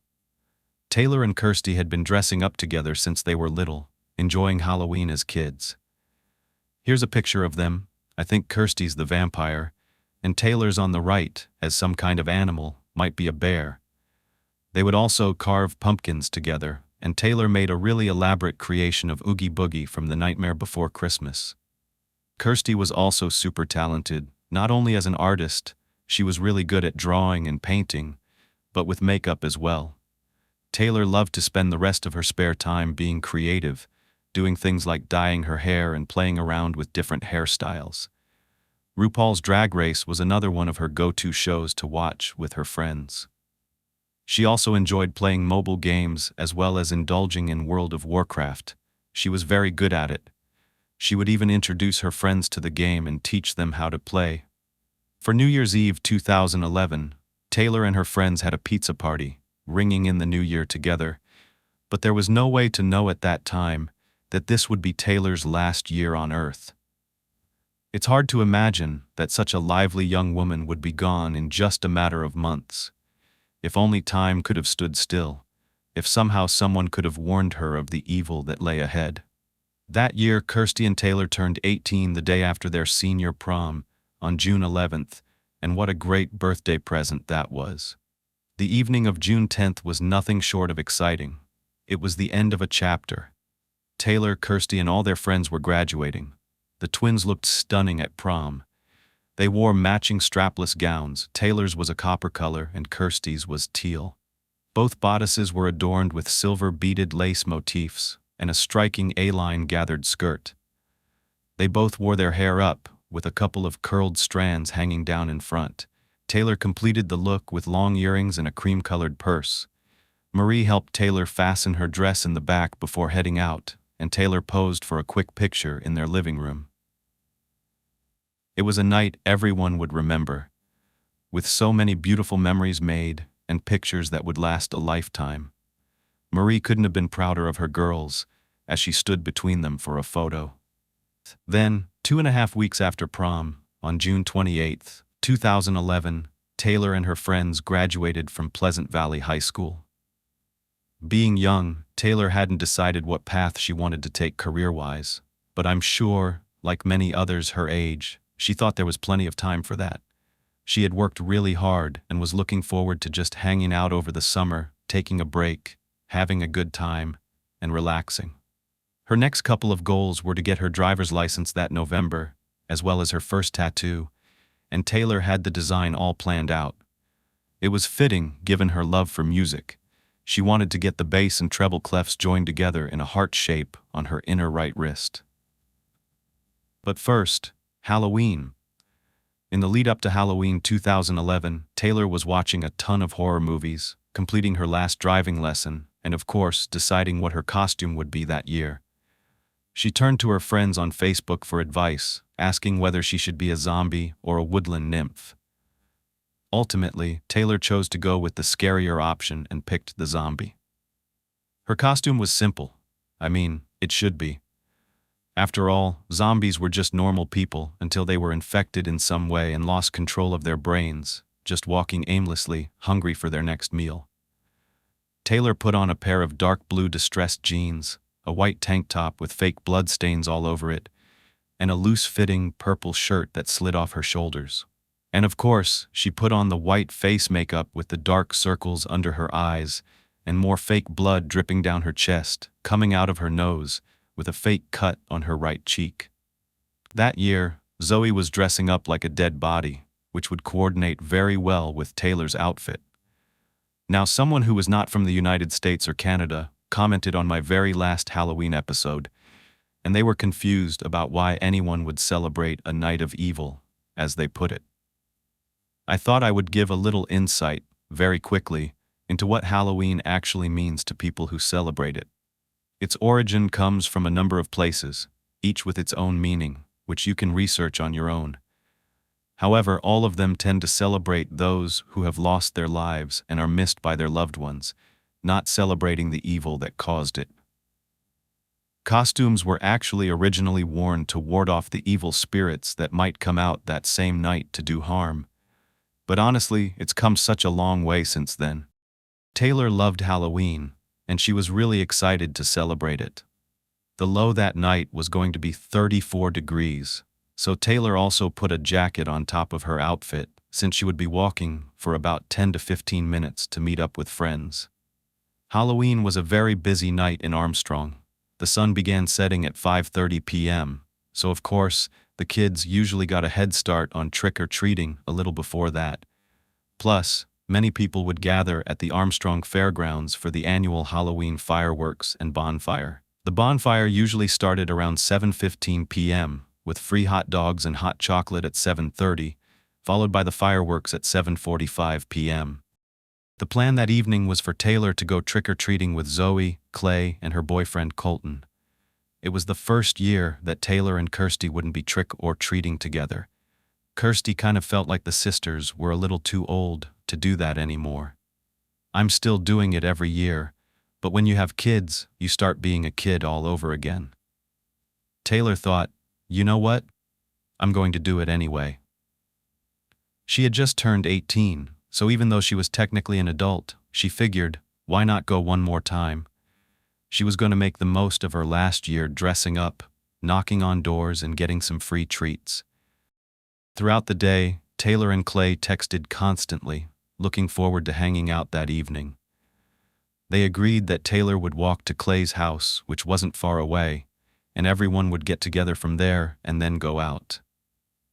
Before leaving the house, Taylor had her mom take some pictures to capture the attention to detail she had put into her costume. Around 5:30 p.m., Taylor said goodbye to her mom, who told her she loved her and to stay safe. Then she texted Clay, saying she was leaving soon and would see him sometime around 6 p.m. Taylor left her home near the intersection of Colony Avenue and the 2300 block of Pleasant Valley Road on foot around 5:50 p.m. to meet at Clay's, as arranged. This was something they did all the time. The area was very walkable, and on a night like this, with hundreds of other people in the streets trick-or-treating, Taylor would have been in good company. As she walked, she texted her friends back and forth, keeping in touch as she made her way to her destination. But 6 p.m. came and went, and Clay noticed that Taylor hadn't arrived yet, which he thought was odd. She should have been there by now, and if Taylor had been running behind, she would have texted him to let him know. Taylor's boyfriend, Colton, had already arrived at Clay's and was engrossed in a game of cards with Clay's brother. So Clay texted Taylor asking where she was, but he didn't get a response. Now, that was unusual because Taylor was glued to her phone and would usually respond within seconds or, at the most, maybe a couple of minutes. But as the minutes dragged on, Clay went outside to see if he could spot Taylor walking in the distance, but there was nothing. It was really unlike Taylor to stand anyone up and not make contact, so where was she? After about 10 minutes went by, Clay called Taylor's house, wondering if she had returned home for some reason. Her mom, Marie, answered but told Clay she hadn't seen or heard from her daughter since she left earlier that evening. As it so happened, Zoe was at the Van home at that point. She got on the phone and explained to Clay that she thought the plan was for her to walk to Taylor's, meet up with her, and then they would both walk to his place together. But apparently, there had been a miscommunication because Taylor had already left the house before Zoe arrived. By this time, it was around 6:15 p.m. That's when Colton looked at his phone and realized he had received a text message from Taylor back at 6:01 p.m. But since he was playing cards, he hadn't noticed his phone go off, so Colton didn't see that text at the time. However, when he looked at it now and read what his girlfriend had texted, he became very concerned. All it said was, quote, being CRREPED'd, end quote. Despite the misspelled word, which was very unlike Taylor by the way, as she was an excellent speller and would make sure her texts were always correct and complete, Colton understood this as Taylor telling him she was being creeped. Colton knew that Taylor would use this expression to describe when someone was checking her out, like a guy giving her unwanted attention, but he didn't initially interpret it as anything alarming. However, since she hadn't shown up yet, he texted Taylor asking for more information, but she didn't respond. Now with everyone worried, Clay and Colton decided to jump in the car and go look for Taylor, while Marie and Zoe decided to head out on foot and retrace her steps. Kirsty stayed back at home, just in case Taylor had turned back and headed home for some reason. Maybe her phone died, and she wanted to backtrack to the house to possibly get a ride over to Clay's instead. They weren't sure. Marie, Zoe, and Kirsty also reached out to friends and family, asking if they had seen or heard from Taylor, but no one had, so they just asked them to be on the lookout. They were looking everywhere for her, but as you can imagine, looking for someone in a costume among hundreds of other people in costumes was difficult. The streets were crowded with people walking, and it would have been hard to spot Taylor in the dark on an ordinary night, let alone on Halloween, adding an extra layer of difficulty. Then, all of a sudden, while Kirsty was at home, the house phone rang just before 7:30 p.m. About an hour and a half had gone by since Taylor stopped answering texts and calls. When Kirsty answered, she heard an unfamiliar voice on the other end. It was 14-year-old Liam Brown, a complete stranger. Liam didn't know who he was speaking with, but he told Kirsty he was calling from an LG cell phone that he and his friends had found as they were walking along the railroad tracks behind Armstrong Elementary School. Liam explained that he dialed the number listed as home in the phone's contact list, hoping to notify someone that he'd found their device. Kirsty's heart sank. Something wasn't right. Taylor had an LG phone, and the train tracks were in the direction where she could have been walking, although it wasn't typical for her to take a shortcut in that area. So why would her phone be over there? Where was Taylor? And how would she have lost her phone? She would never have left it there on purpose. She knew that if Taylor had noticed her phone was gone, it wouldn't have taken her long, since she always had it on her. Taylor would have either come back home or been at Clay's well before he called to say she hadn't shown up. Kirsty gave Liam their address so he could bring the cell phone over to her. Around this time, Clay and Colton also called the Van home to say that Taylor still had not been located. Kirsty immediately called her mom, who was still searching with Zoe, and explained how this random 14-year-old boy was on his way over to deliver Taylor's cell phone. That was enough. Once Marie heard that, she didn't waste any time. She immediately called the Armstrong detachment of the Royal Canadian Mounted Police, or the RCMP, to report Taylor missing and that her cell phone had been found. With time being of the essence, Marie and Zoe headed off to search the area of the railroad tracks where Taylor's cell phone had been located, and they called Colton and Clay, telling them to meet them there. Once together, the four of them walked around, calling out Taylor's name as they searched the area near the railroad tracks. But they didn't have much to go on. If someone had abducted her, she could be long gone and anywhere. They were looking for any clue that could help them figure out what had happened. By this time, darkness had already set in, making the search even more difficult. By now, RCMP Constable Milan Illich was on his way to lead the search. As he drove towards the spot where Taylor's cell phone had been found, he scanned the faces of all the trick-or-treaters out for the night, looking for someone matching Taylor's description, but he had no luck. When Constable Illich pulled up near the train tracks, Clay and Zoe asked him for a spare flashlight to help them search the bushes. Unfortunately, the officer only had one, which he had to use himself. He spoke with Marie to understand what had exactly happened. As the adults were talking, Colton, Clay, and Zoe walked further up the railroad tracks to continue searching. Additional officers were called to assist, and then the unthinkable happened. At around 8:45 p.m., just off the side of the railroad tracks near the 3100 block of Roselle Avenue, Colton saw something on the ground, concealed in some bushes in a ditch about 10 feet from the tracks. He saw what looked like someone lying face down on the ground, motionless, with the left side of their head resting on a steel pipe. Colton carefully turned the person onto their back and was immediately shocked by what he was looking at. Even in the dark, he could tell that it was Taylor. Colton began screaming Taylor's name over and over, and then screaming for the constable and Marie to run, which they did, and so did Zoe and Clay.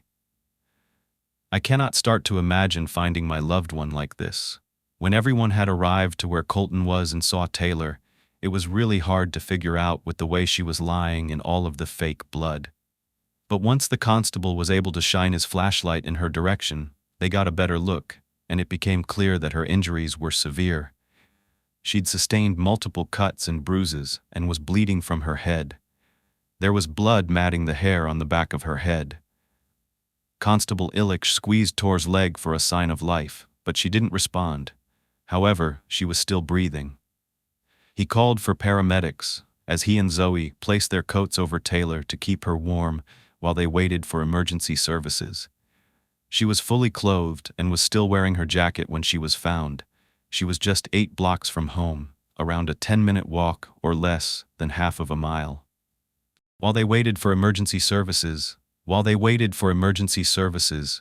frantically held her daughter in her arms as the group attempted to help stabilize her, with Marie repeating over and over to tell her that she was going to make it, that everything was going to be okay.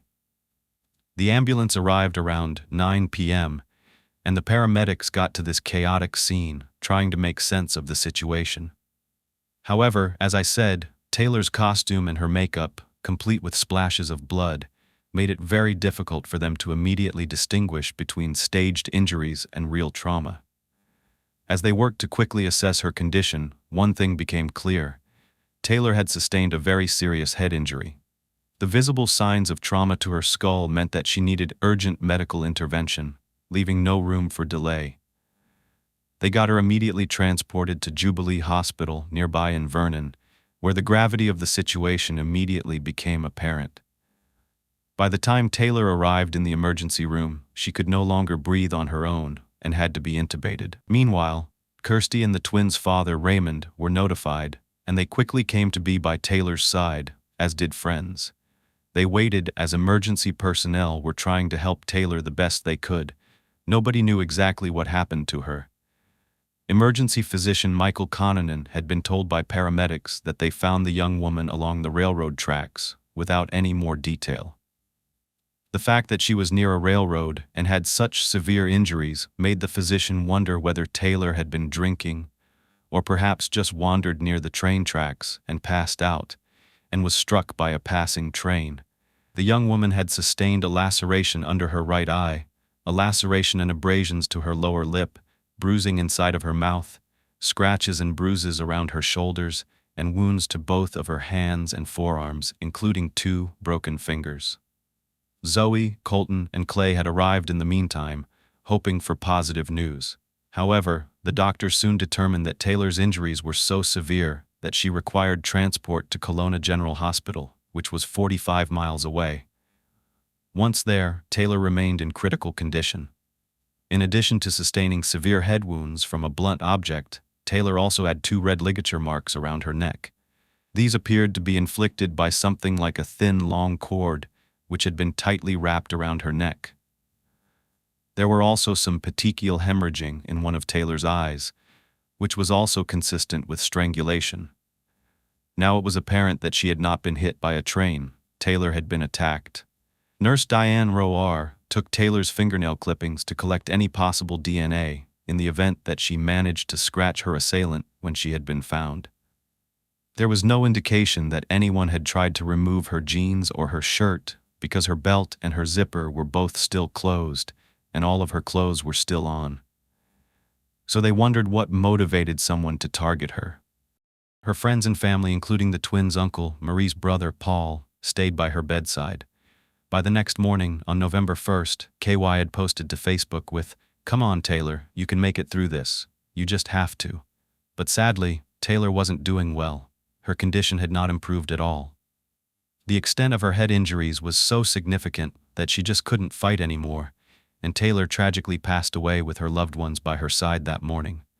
Marie said the hardest part was having to tell Taylor's twin sister that she had died.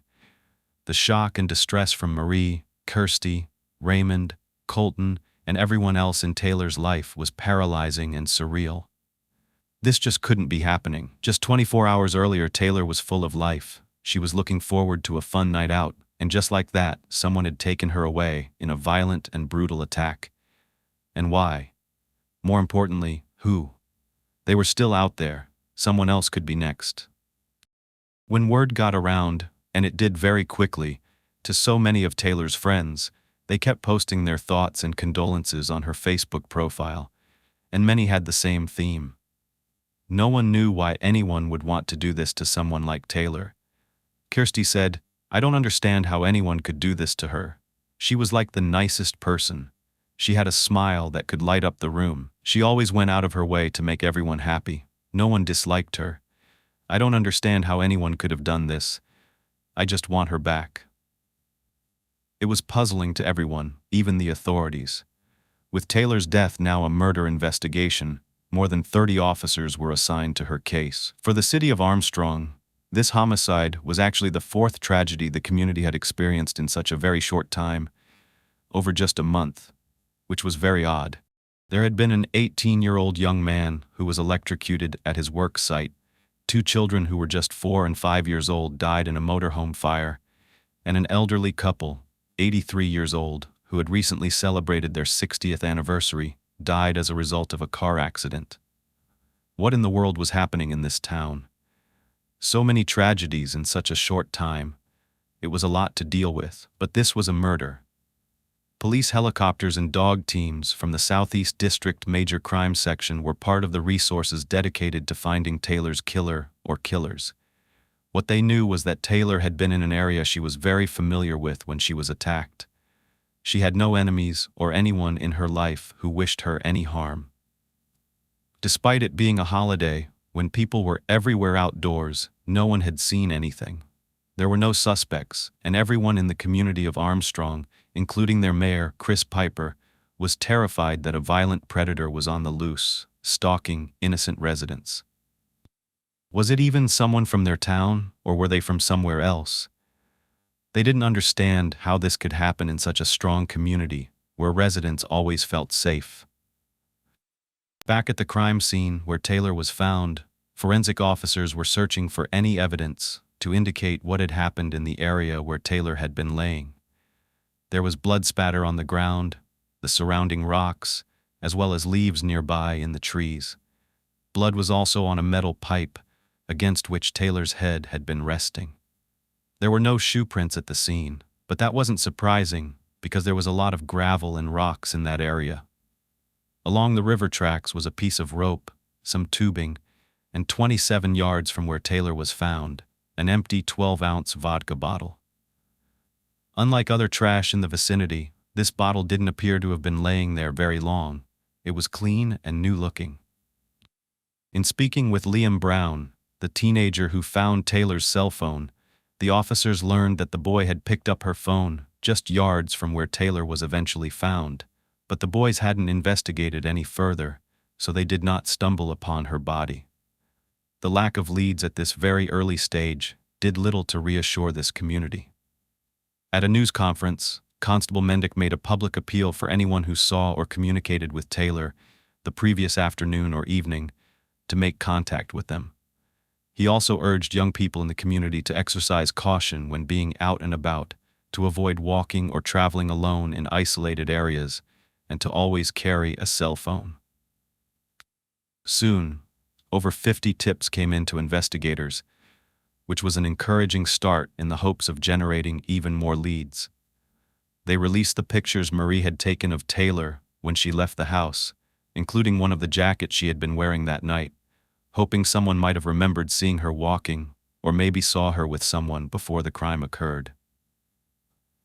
Even though Taylor had just graduated from high school, many of the current students still knew her, and they were shocked, so they had counselors brought in to help people at the school process what had occurred.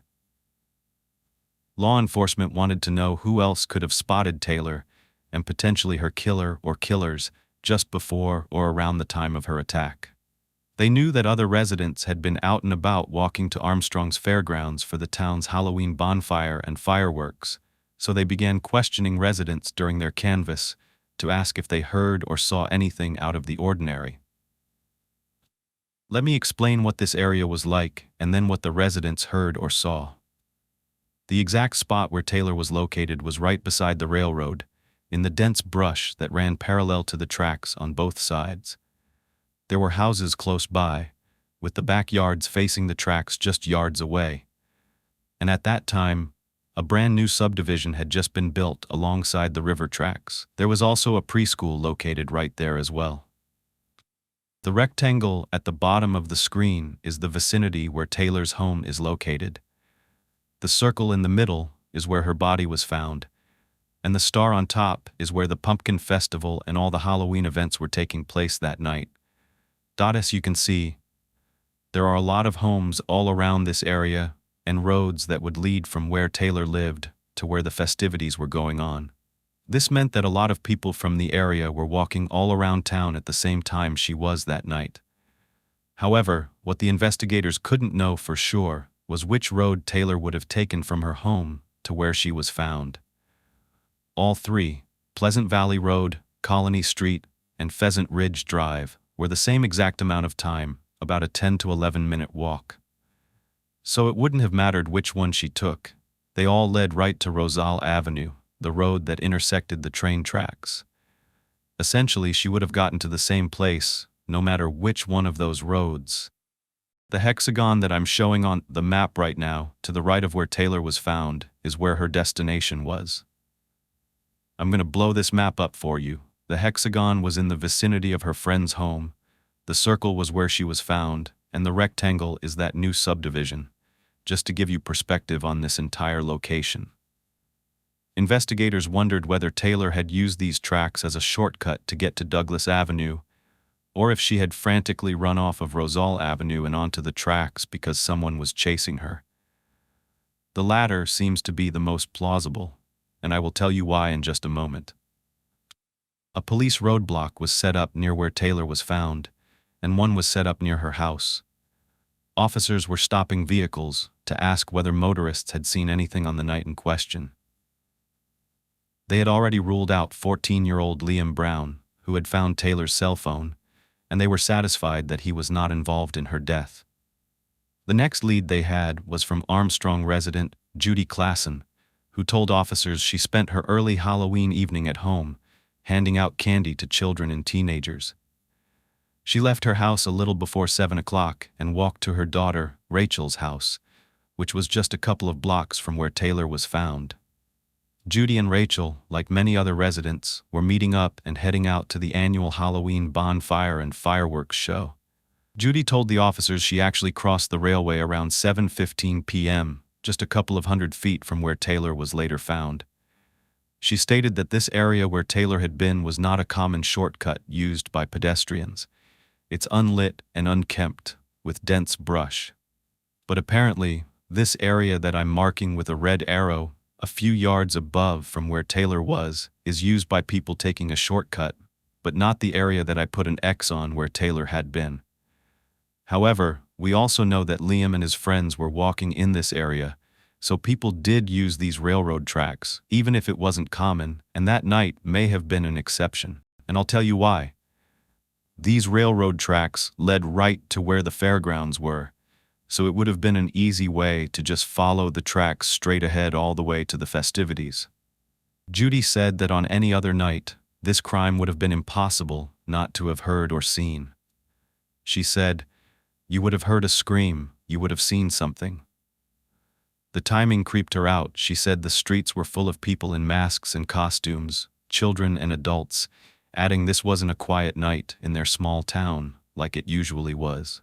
Instead, it was the busiest night of the year in Armstrong. Judy and her daughter arrived at the bonfire at 7:30 p.m., and the fireworks started just before 8 o'clock. She recalled noticing that there were no police at the event, and there usually were, but now she realized they would have all been looking for Taylor. The next two women that were canvassed by law enforcement stated they did hear screams coming from the area where Taylor was found. The first woman, Delene Burlow, who lived across from Armstrong Elementary School, which is right next to the river tracks, about 500 feet from where Taylor was found, reported hearing two screams around 6 p.m. on Halloween evening. But initially, she hadn't thought much of it, given the holiday. Then, the next woman to come forward, the elementary school's custodian, Natasha Bello, told law enforcement that on her break from cleaning the school that evening, between about 5:58 p.m. and 6:20 p.m., she walked over to Delene's to get some candy and have a chat. The two of them were friends, and while she was hanging out at Delene's, they heard a high-pitched scream, which Natasha described as if someone had been scared. This really wasn't that much information, but it did line up with the now haunting text message that Taylor sent her boyfriend that she was being creeped out. That text went out around the same time that these two women had heard a scream, and it was misspelled, indicating that maybe Taylor was rushing to let Colton know that she was in danger or she didn't feel safe. But this is all they had to go on. On November 3rd, the police held a press conference to share an important update. There were no suspects yet in Taylor's case, and they urged anyone with relevant information to come forward, emphasizing that public assistance was critical to this investigation progressing. However, they wanted to make something very clear. Many details of this crime were being withheld intentionally to protect the integrity of this investigation. Now, this is a tactic known as hold back information. You've probably heard it before, and this is very important. By keeping specific details out of the public eye, investigators can actually filter out false tips and focus only on credible leads. If someone calls in and reveals information that they know hasn't been released to the public, they're going to give that more weight. At this point in time, only the detectives, the medical examiner, and the individual responsible for this crime knew exactly how Taylor had been killed. This press conference left Armstrong's community shaken. There were no answers, and the killer was still on the loose. So, of course, fear spread throughout this town. The lack of closure raised even more questions than answers, casting suspicion on everyone and anyone. They were just desperate for justice. The railroad signals at the crossing near the spot where Taylor was found soon became a makeshift memorial. They put floral tributes there for Taylor and her friends, as well as many other people from the community who hadn't even met her, turned to a dedicated Facebook page created by Chrissy and Zoe. They posted all of these messages of grief, anger, and even condolences about her murder. Marie, Kirsty, and Raymond were understandably overwhelmed with this new nightmare that they were now living, and so was Marie's brother, Paul Albert Bear, who took on the responsibility of being the family spokesperson. He told the media, "You never think of it, especially Halloween night. My God, there are people everywhere." He added that his niece's injuries were very, very horrific, and the person who did this needs to be held accountable. Taylor's autopsy was also conducted the very same day, on November 3rd. It was carried out by forensic pathologist Dr. John Stefanelli. The doctor found that the bruising to the deep muscles of Taylor's neck indicated that a ligature had been applied in such a way that the strangulation itself would have rendered her unconscious. However, it was clear that Taylor was still conscious when the ligature was applied because of the scratches to her neck. This indicated that she had fought back and tried to remove the ligature herself or remove a person's hands or fingers from her neck. Taylor was 5 feet 4 inches and 126 pounds, and she fought hard. She had defensive wounds on her hands, and the blows to Taylor's head had left 6 separate, irregular, 1.9-inch long lacerations to the same part of her scalp, and something called a comminuted skull fracture. I hope I'm saying that right. This is a complex fracture caused by serious trauma which shatters the skull into multiple fragments. These injuries were most likely caused by blows to her head that were delivered with such force from a long, heavy, hard object, and someone was repeatedly striking Taylor while standing over her. We know from the fact that there were 6 separate slashes to her head that she was hit at least 6 times, possibly more. Any of these would have been sufficient to render her unconscious. Even though she had received immediate medical attention following the attack, the cumulative effect of the trauma and the subsequent brain swelling meant it was unlikely that Taylor would have survived this attack, even if she had medical attention right away. The cause of death was ruled as diffuse bleeding in the brain caused by a series of blunt force injuries to the back of Taylor's head. There was no forensic evidence that Taylor had been sexually violated, and no evidence of any unknown hairs, fibers, or bodily fluids being present on her body. This was even more confusing. I mean, this was most definitely a homicide, of course, but what was the motive? If it wasn't her boyfriend, since his whereabouts were accounted for, investigators thought that it would be sexually motivated. But then, when they realized that all of her clothes were on and there were no signs of that, it was very confusing to them. Investigators were interviewing everyone and trying to piece together why anyone would want her dead. By November 4th, more than 40 officers were working this investigation, and time was running out. They knew they had a killer on the loose. The investigators were working hard and fast to get any information from people while it was still fresh in their minds, because we know eyewitnesses and ear witnesses, people who see and hear things, don't always remember them as time goes on. 2 days later, on November 6th, around 400 people wearing green ribbons gathered at Armstrong's Memorial Park to lay flowers at a candlelight vigil to honor Taylor, as well as those other children and young people who I told you about who had recently lost their lives. I wanted to give you just a little more detail on that. In late September, a former classmate of Taylor, 18-year-old Colin Rowan, was the one electrocuted at work. His death came just after 4- and 5-year-old siblings Ava Mae and Austin Klassen died in a motorhome fire. All the grief that comes with the deaths of people taken before their time had a heavy burden on this community.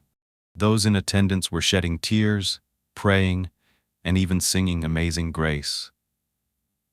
Then the next day, on November 7th, hundreds of people gathered at a public memorial service specifically for Taylor. There were so many people wanting to come together to share in their grief that the service was actually held at a local arena. Taylor's family requested that, in lieu of flowers, any donations should be made to the Pleasant Valley Secondary School music department. This was perfect as a tribute to Taylor, who loved music. In terms of the investigation, Taylor's cell records showed that on the night she was killed, in the time between leaving home and being found near the railroad tracks, she sent 10 text messages to her friends and to Colton, and received 7 in response. The very last message she sent was the one to Colton about being creeped. Then she composed another message a minute later, which just read Holly, but it was never sent. It was a draft. Now, it's not clear from the research who Taylor intended to send this to, but it appeared from the misspelling that she meant to type holy as the first word of the text. So I can imagine this would probably be holy. Holy crap. Holy moly. We don't know, but we could probably assume it was from being scared about someone coming after her before she either dropped her phone or it was knocked from her hands. Still, there's not much to glean from any of this. Then, a break in the case, something that didn't ordinarily happen in cases like this, but was extremely concerning. On November 9th, officers received a letter that provided a new lead, but a very disturbing one. Officers wouldn't disclose how they even received this letter or even whether it was typed or handwritten, but this anonymous person had claimed responsibility for committing Taylor's murder. But even more chilling was their threat that more women in town were going to be targeted and killed very soon. So of course, police held a news conference and urged the author of this letter to get in touch with them. The thing is, the authorities were not convinced that the person who wrote this letter was actually Taylor's killer. Why? Well, it contained very little detail about what happened to Taylor. Most of the information in the letter had already been released to the public, and it didn't include her cause of death, a murder weapon, or even a motive. But to be safe, investigators advised residents to be very careful when traveling around town and to keep in contact with someone. They even set up a dedicated tip line specifically for this investigation. Over 120 tips had now come in, but officers were not any closer to identifying a suspect. A behavioral analyst from Vancouver was brought in to attempt to build a profile of the likely killer. The question of whether Taylor knew her attacker or was randomly targeted was still up in the air. They did not know. But because of this, nobody wanted to go out. Everyone was on high alert. They were locking their doors when they usually didn't, and they weren't walking anywhere, especially alone. Parents were keeping their children inside, and it was sad because they always felt safe walking everywhere, but now they had to drive. There was a real loss of innocence in this town. There was no question about that. A lot of locals were having second thoughts about going ahead with holiday parties, with Remembrance Day and Christmas coming up as well. Everyone made sure that they were going to be inside after dark. Then, at the end of the month, on November 24th, a breakthrough was announced. Law enforcement had successfully extracted DNA from skin that was taken from underneath Taylor's fingernails. She scratched her killer, and they now had his DNA. This was huge, but the hope of identifying her killer was short-lived. What happened in this case was similar to the recent one of Rachel Morin. I don't know if you remember that one. It was the mother of 5 who was killed on a hiking trail. If you're not familiar with it, they found foreign DNA on her body as well, but the DNA wasn't in the offender database, but it was linked to another victim of a crime. The same was true here. I hope this isn't confusing. Basically, the DNA under Taylor's fingernails didn't match anyone in the criminal DNA database, but they found the same DNA profile in another unsolved case involving a young woman from back in 2005. Same DNA, both crime scenes. Again, the corporal made another news conference announcement explaining all this to the public. The killer's DNA was found, but its identity was still unknown. Here is what investigators knew about the other crime that this killer was involved in. He had sexually violated a 22-year-old woman back in 2005 in the nearby town of Kelowna. The following details were not released to the public at the time of this DNA breakthrough. However, I'm going to share them with you so I can give you some context from the law enforcement's perspective. In the 2005 attack, the offender was being given a tour of a business by the 22-year-old employee who was the only one on site at the time. When they got upstairs, the man suddenly pulled the woman to the ground by grabbing her ponytail. Then he forced her to perform a sex act on him while holding her at knife point, saying he wouldn't hurt her if she complied with all of his instructions. This violation continued, and the woman was made to lie face down on a massage table. The attacker subjected her to forced intercourse. The man then fled, but not before he bound the woman's hands with duct tape behind her back. She survived and immediately ran to someone next door who freed her from her bindings. This attack was so violent that it left the woman badly lacerated in her private areas, both of them, just so disgusting, so vile. While this attacker had fled, he left his DNA behind, which law enforcement had stored in their databank because they were hoping that one day he would be identified. Now the same man had been the one to kill Taylor. We know that because the same DNA is underneath her fingernails, and he's still walking the streets. Knowing how dangerous and violent this man was, the authorities wondered how long it would be until he claimed his next victim. Based on the new DNA information, the officers now believed that Taylor's attack was random and that she did not know her killer. In the Kelowna case, unlike Taylor's, the woman remembered what he looked like, of course, because she was still alive, and she was able to provide them enough information for a composite sketch. The perpetrator was a tan or darker complexion, Caucasian male, who would have been around the age of 19 or 20 years old, back in 2005. He was described as being between 5 feet 8 inches and 5 feet 10 inches with a solid build. He had short dark hair, dark eyes, olive skin, dark thick eyebrows, and also very distinctive dark sideburns that kind of went down the side and front of his face. Using information compiled from this behavioral profile they were doing, the corporal urged the public to cast their minds back to the days following Halloween. Did any young men in their lives change their behavior? Did they leave town, or did they have some unexplained scratches on their face, neck, or arms? Someone who might have looked like the composite. Maybe let them know, because the things that I just mentioned are triggers for attacks like this. If there were any men in the days leading up to Halloween who had lost their job, broken up with a partner, or experienced some financial difficulties, they could be a potential candidate for having attacked Taylor. This man would now be in the age range of maybe 25 to 26. Not a big range there, right? I don't know how people know that they're exactly 19 or 20 years old and then like 25 or 26. I would usually say like early 20s to 30s. But what I do know is that a lot of you could be real-life detectives. I have seen your skills of putting the pieces together in these cases. I've seen your comments. So your mind may have gone to what we know exists today, and that is familial DNA searches, like the one that led to catching the Golden State Killer or Brian Kohlberger, where they run the DNA and then match it to a relative of the potential suspect in hopes that they will know who it is. Well, this was back in 2010 for one, but it did exist. However, unlike places like the UK and certain US jurisdictions, where this is acceptable and even a legal practice, that is not the case in Canada and still is not today. It's because of privacy concerns. I'm personally all for it, but I do understand that many other people are not. However, if you are interested in putting your DNA into a database where law enforcement is allowed to use it to track killers, I'm going to leave that link for you below.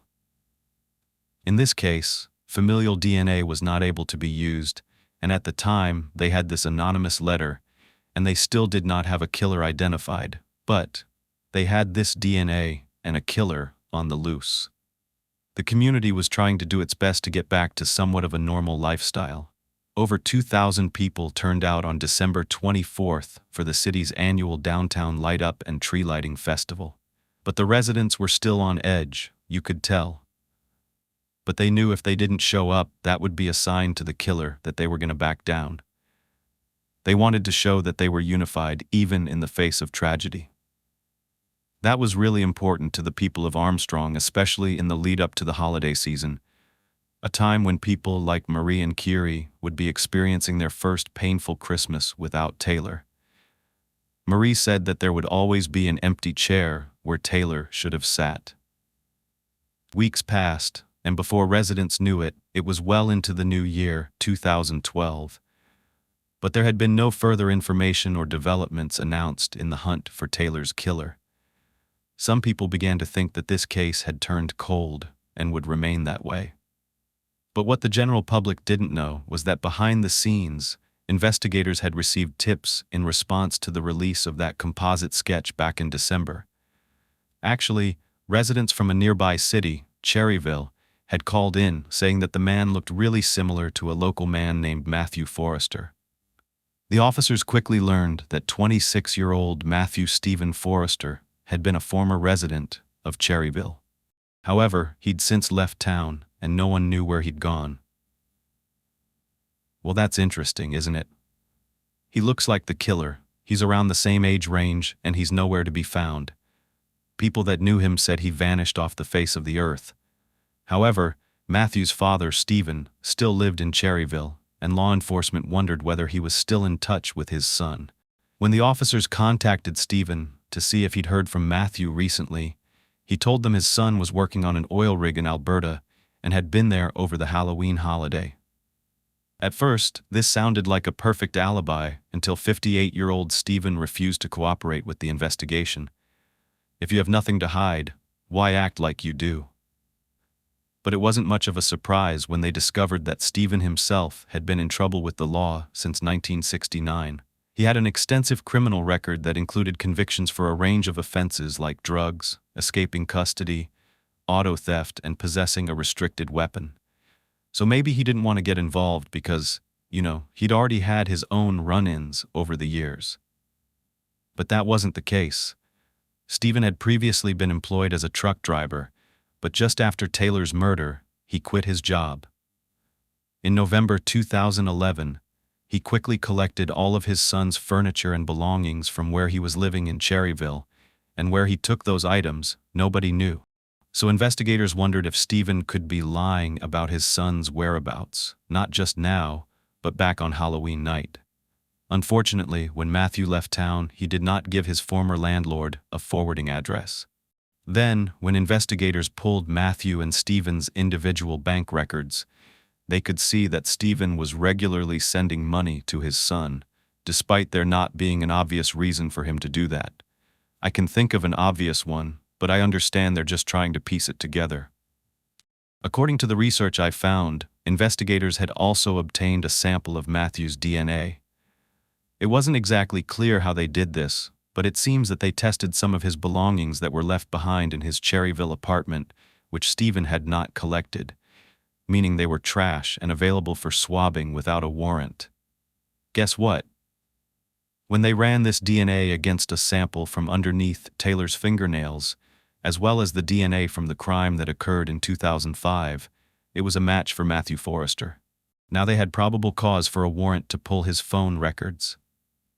Matthew's cell phone records indicated he had been in Armstrong on October 31st in the hours leading up to Taylor's murder. So let me give you the details. At around 3 p.m., Matthew left the town of Lumbee, 30 miles from Armstrong. At 3:19 p.m., his cell phone pinged off of a tower in Vernon. I'm going to show this on a map. Then it pinged off a tower in Armstrong between 3:45 and 4:46 p.m. Then between 5:28 p.m. and 5:43 p.m., Matthew's cell phone pinged off a tower in the nearby city of Enderby, just 8.5 miles north of Armstrong. There was no further activity on his cell phone until 8:35 p.m. that night, when the records indicate that Matthew was back in Lumbee. It's like he came into this town just to kill Taylor. Matthew's dad, Stephen, had lied when he provided his son with an alibi, so law enforcement obtained a warrant to tap his phone, not only to see what else he may have lied about, but also to see if he could lead them to Matthew. It wasn't long before incriminating phone calls between father and son were made via a prepaid cell phone. It didn't just reveal that Matthew may have been Taylor's killer, but that Stephen had probably helped his son evade the police.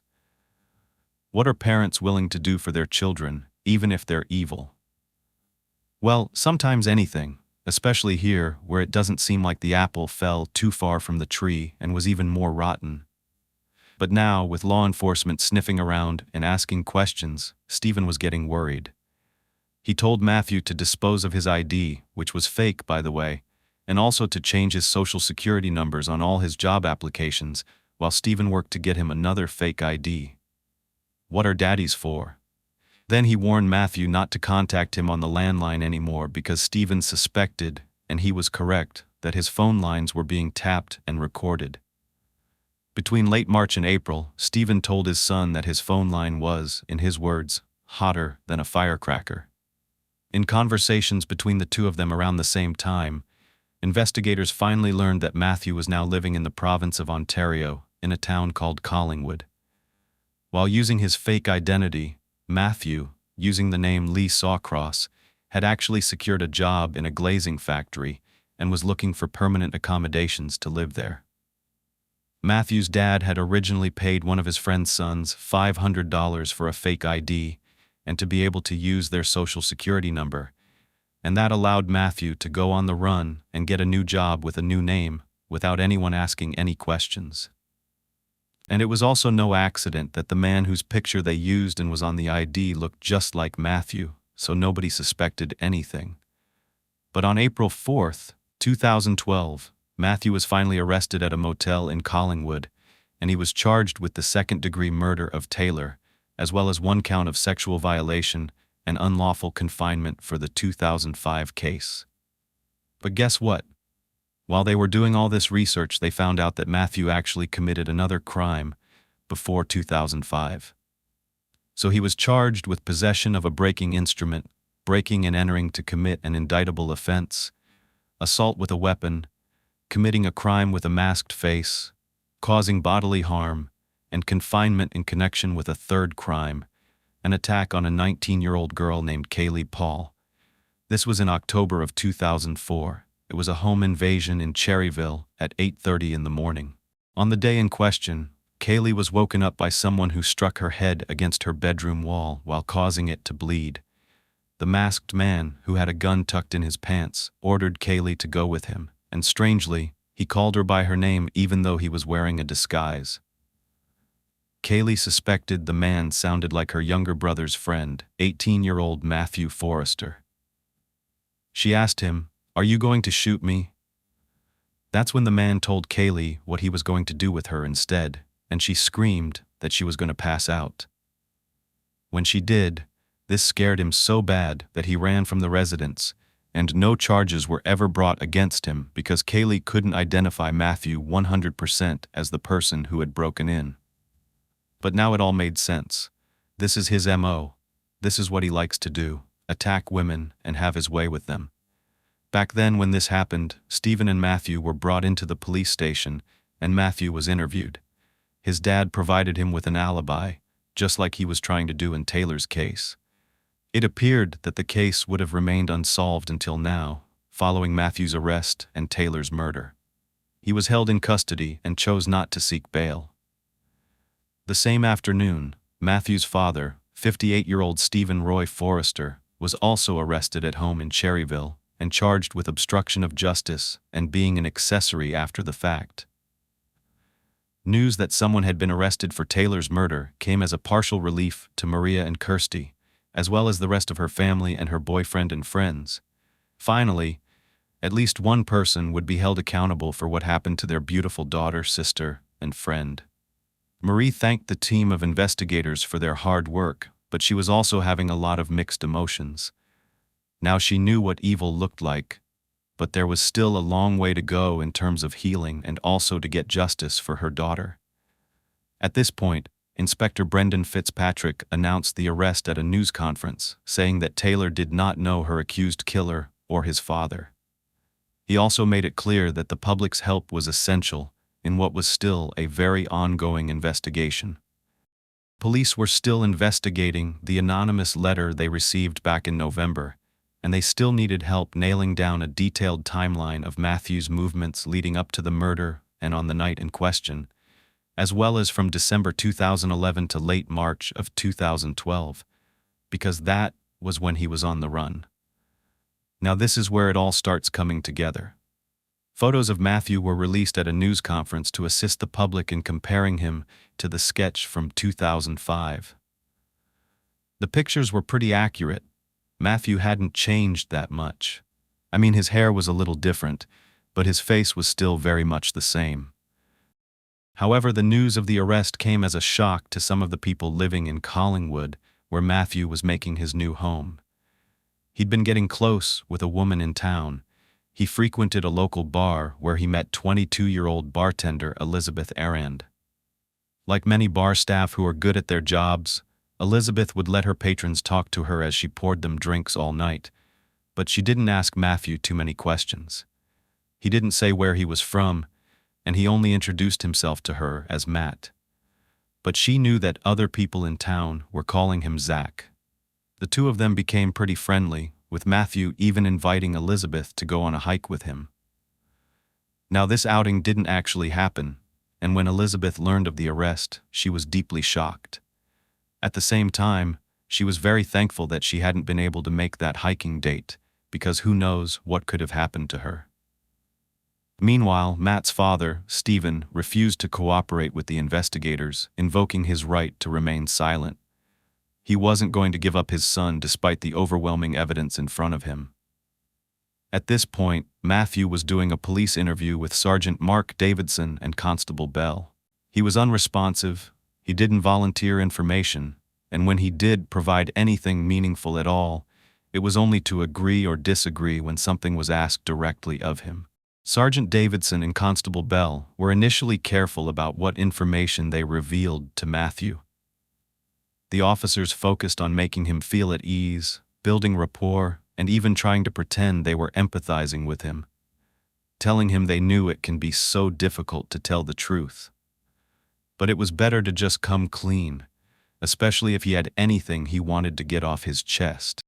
Sergeant Davidson was trying to appeal to Matthew from the perspective of the Forrester family, his family, and how they wanted him to be brave enough to admit to whatever he had done, and that they loved him and would forgive him. Now, even though this was a tactic to get him to confess, it was actually true. Police had gotten in touch with Matthew's sister and his half-brother, and they were using them to try to get Matthew to confess. In a taped voice message played to Matthew during one of his interviews, his sister was begging him to just be honest and do the right thing. She told him in this voice message that she knew he was really scared and freaking out, but he needed to admit what he had done to both his family and himself. Toward the end of this interview, Matthew's half-brother was actually allowed to be brought into the room to speak with him. Sergeant Davidson and Constable Bell hoped that this would make him more forthcoming about providing a confession. After speaking with his half-brother, whom he hugged very tightly, Matthew opened up even more to Sergeant Davidson, but it was only in response to questions that were directly asked. Now Matthew knew the evidence against him was very strong. The police had his DNA, his cell phone records, and they could place him in Armstrong on Halloween. They also had those recorded conversations on the wiretap and of course the evidence that he'd fled to Ontario. Afterward, he fled the scene, but not before he dragged Taylor, unconscious and bleeding, into the bushes to hide her from view. Matthew spoke quietly with his head down, as he said he only wanted to tell her to keep quiet. He didn't mean for things to happen the way that they did, and he even said that he was a good person who, in his words, had made mistakes. Well, his mistakes start with intent, so no, they're not mistakes. The only mistake he made was being identifiable from not being careful enough, and I'm glad he wasn't. Matthew agreed with Sergeant Davidson that they approached Taylor with the intent of intercourse with her, but in his words, it just got out of hand. While Matthew was telling him all this, the sergeant told him that he really needed to face his demons. Matthew finally replied that he felt bad for killing Taylor and wanted to apologize to her family if he could. Matthew didn't give any details about what he did with the murder weapon, only telling the sergeant that he later disposed of the flashlight, the shoelace, and his black coat in a dumpster in the city of Vernon, 50 miles south of Armstrong. Matthew told Sergeant Davidson that on the night he attacked Taylor, he'd been drinking alcohol and smoking marijuana, but he didn't say how much, how it affected him, or whether either of those substances were factors in this attack. This was an interesting point, given the empty vodka bottle that had been found at the scene, but there was nothing to suggest that the bottle had come from Matthew. And if you're wondering whether any testing was done on this bottle, just hold on to that thought because I'm going to come back to it later. A week after Matthew and his father Stephen were arrested, investigators released video footage of the men being taken into custody, as well as additional photographs, in an attempt to get even more information from the public. In the meantime, Matthew's truck had been seized for forensic testing. He had actually sold his truck right after Taylor's murder, and the police were able to track down the new owner. Just before Matthew's arrest on April 11th, Corporal Cook, who had been the one that analyzed the crime scene where Taylor was found, also discovered blood behind the passenger seat of Matthew's truck, which was consistent with Taylor's DNA. The driver's seat cover was also sent for testing. Based on this evidence, on April 19th, the charge against Matthew in connection with Taylor's death was actually upgraded to first-degree murder. 5 months later, on October 11th, Matthew waived his right to a preliminary hearing, and his motion for a change of venue was actually denied, and so was his request for bail, much to the relief of Kirsty and Marie. They did not want this guy out on the streets again, and they also wanted him to face their community. He wanted to get a change of venue because, everyone in this town knew what happened. But the mother and daughter were also facing another painful milestone in the form of the first anniversary of Taylor's murder. On the evening of October 31st, 2012, a candlelight walk was held in Taylor's honor, organized by their neighbor, Dorianne Cole, who's actually a pretty famous actress. This walk went up Pleasant Valley Road where they lived, onto Rosal Avenue where Taylor was found, and moved through the streets of Armstrong. The mayor had asked the residents to keep their front porch lights on throughout the night. This was the first of what was named the annual Spirit Walk in Taylor's memory. In the 12 months following her murder, the Armstrong residents had rallied around Marie and Kirsty, and they continued to provide as much emotional, financial, and practical support as they could. Marie had found it difficult to even leave her house. Life had already been challenging for her as a single mother, but she was overwhelmed and so grateful for the compassion that her community was showing her at such a horrendous time. Friends, as well as complete strangers, brought flowers and food to the home, as well as holding fundraisers to help Marie and Kirsty, who found it difficult to talk about what happened to her sister. These were things that were so necessary, and I'm hoping that we can continue donating to causes like this. Because you watch videos like mine, we need to give back to these communities, so that in these times there are funds and resources for them. The other thing on the minds of Taylor's loved ones was something that they had been working on within the community to honor her memory. They were working with Kelowna Pacific Railway in the city of Armstrong, and money was being raised for the construction of the Taylor-Vanis Memorial Trail, which is now a dedicated 550-foot-long pathway from Pleasant Valley Road to Rosal Avenue and to the west of the railroad. This was actually Taylor's twin sister Carrie's idea. The route provided a safe way for locals to take a shortcut that Taylor was walking on, or had been forced to walk on when she was attacked. Taylor's uncle Paul was actually the project's general contractor, and on June 23, 2013, Taylor's Memorial Trail was officially opened. Donations of money and materials from the community assisted the hundreds of hours invested by volunteers who had cleared all the gravel and the foliage to create this environment, with a paved, fenced-in path where walkers would feel safe. There were dedicated signs posted at both ends of the trail and solar lights along the path that kept it well lit, a carved wooden bench, and even a gazebo, as well as angels and other sculptures that create a peaceful and serene atmosphere in their small town where such evil had occurred. But let's go back to what happened when it was time for Taylor's killer's trial. Matthew was 28 years old when his trial got underway the following year, on March 24, 2014. Marie, Kirsty, her father Raymond, and Uncle Paul were all in attendance to see justice done. It had been a long time coming, and it was going to be difficult to relive what had consumed their lives for the past 2.5 years. But they knew they had to do it for Taylor and see it through. In Canada, both murder and manslaughter come under the umbrella term of what's called culpable homicide. For Matthew to be convicted of murder, the prosecution needed to prove that he intended to kill Taylor or to cause her such harm that he knew she would die. If they determined that Matthew had committed murder, then they had to determine whether it was first-degree murder or second-degree murder for the jury to decide. It was first-degree, to which Matthew had already pleaded not guilty. They would need to be satisfied beyond a reasonable doubt that Matthew caused Taylor's death while committing or attempting to commit forced intercourse. However, on the second day of the trial, there was a slight turn of events. Of course, there was. Matthew had now formally admitted to inflicting the injuries that caused Taylor's death. He also admitted that her DNA had been found in his truck. The primary issues would now be whether Matthew intended to kill Taylor and whether he had been attempting to sexually violate her at the time. Apart from the DNA and the cell phone evidence placing Matthew at the scene at the time of the attack, much of the incriminating evidence against him had been provided by him to police in those interviews.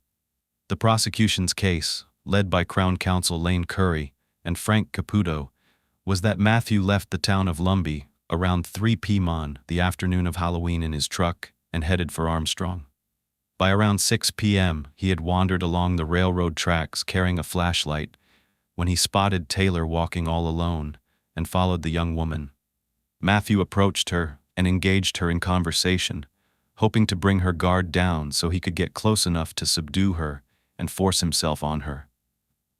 When Taylor rejected his advances, Matthew pushed her to the ground, eventually beating her with the flashlight and strangling her with a shoelace before fleeing the scene. And of course they were arguing that Matthew wasn't seeking a consensual sexual encounter.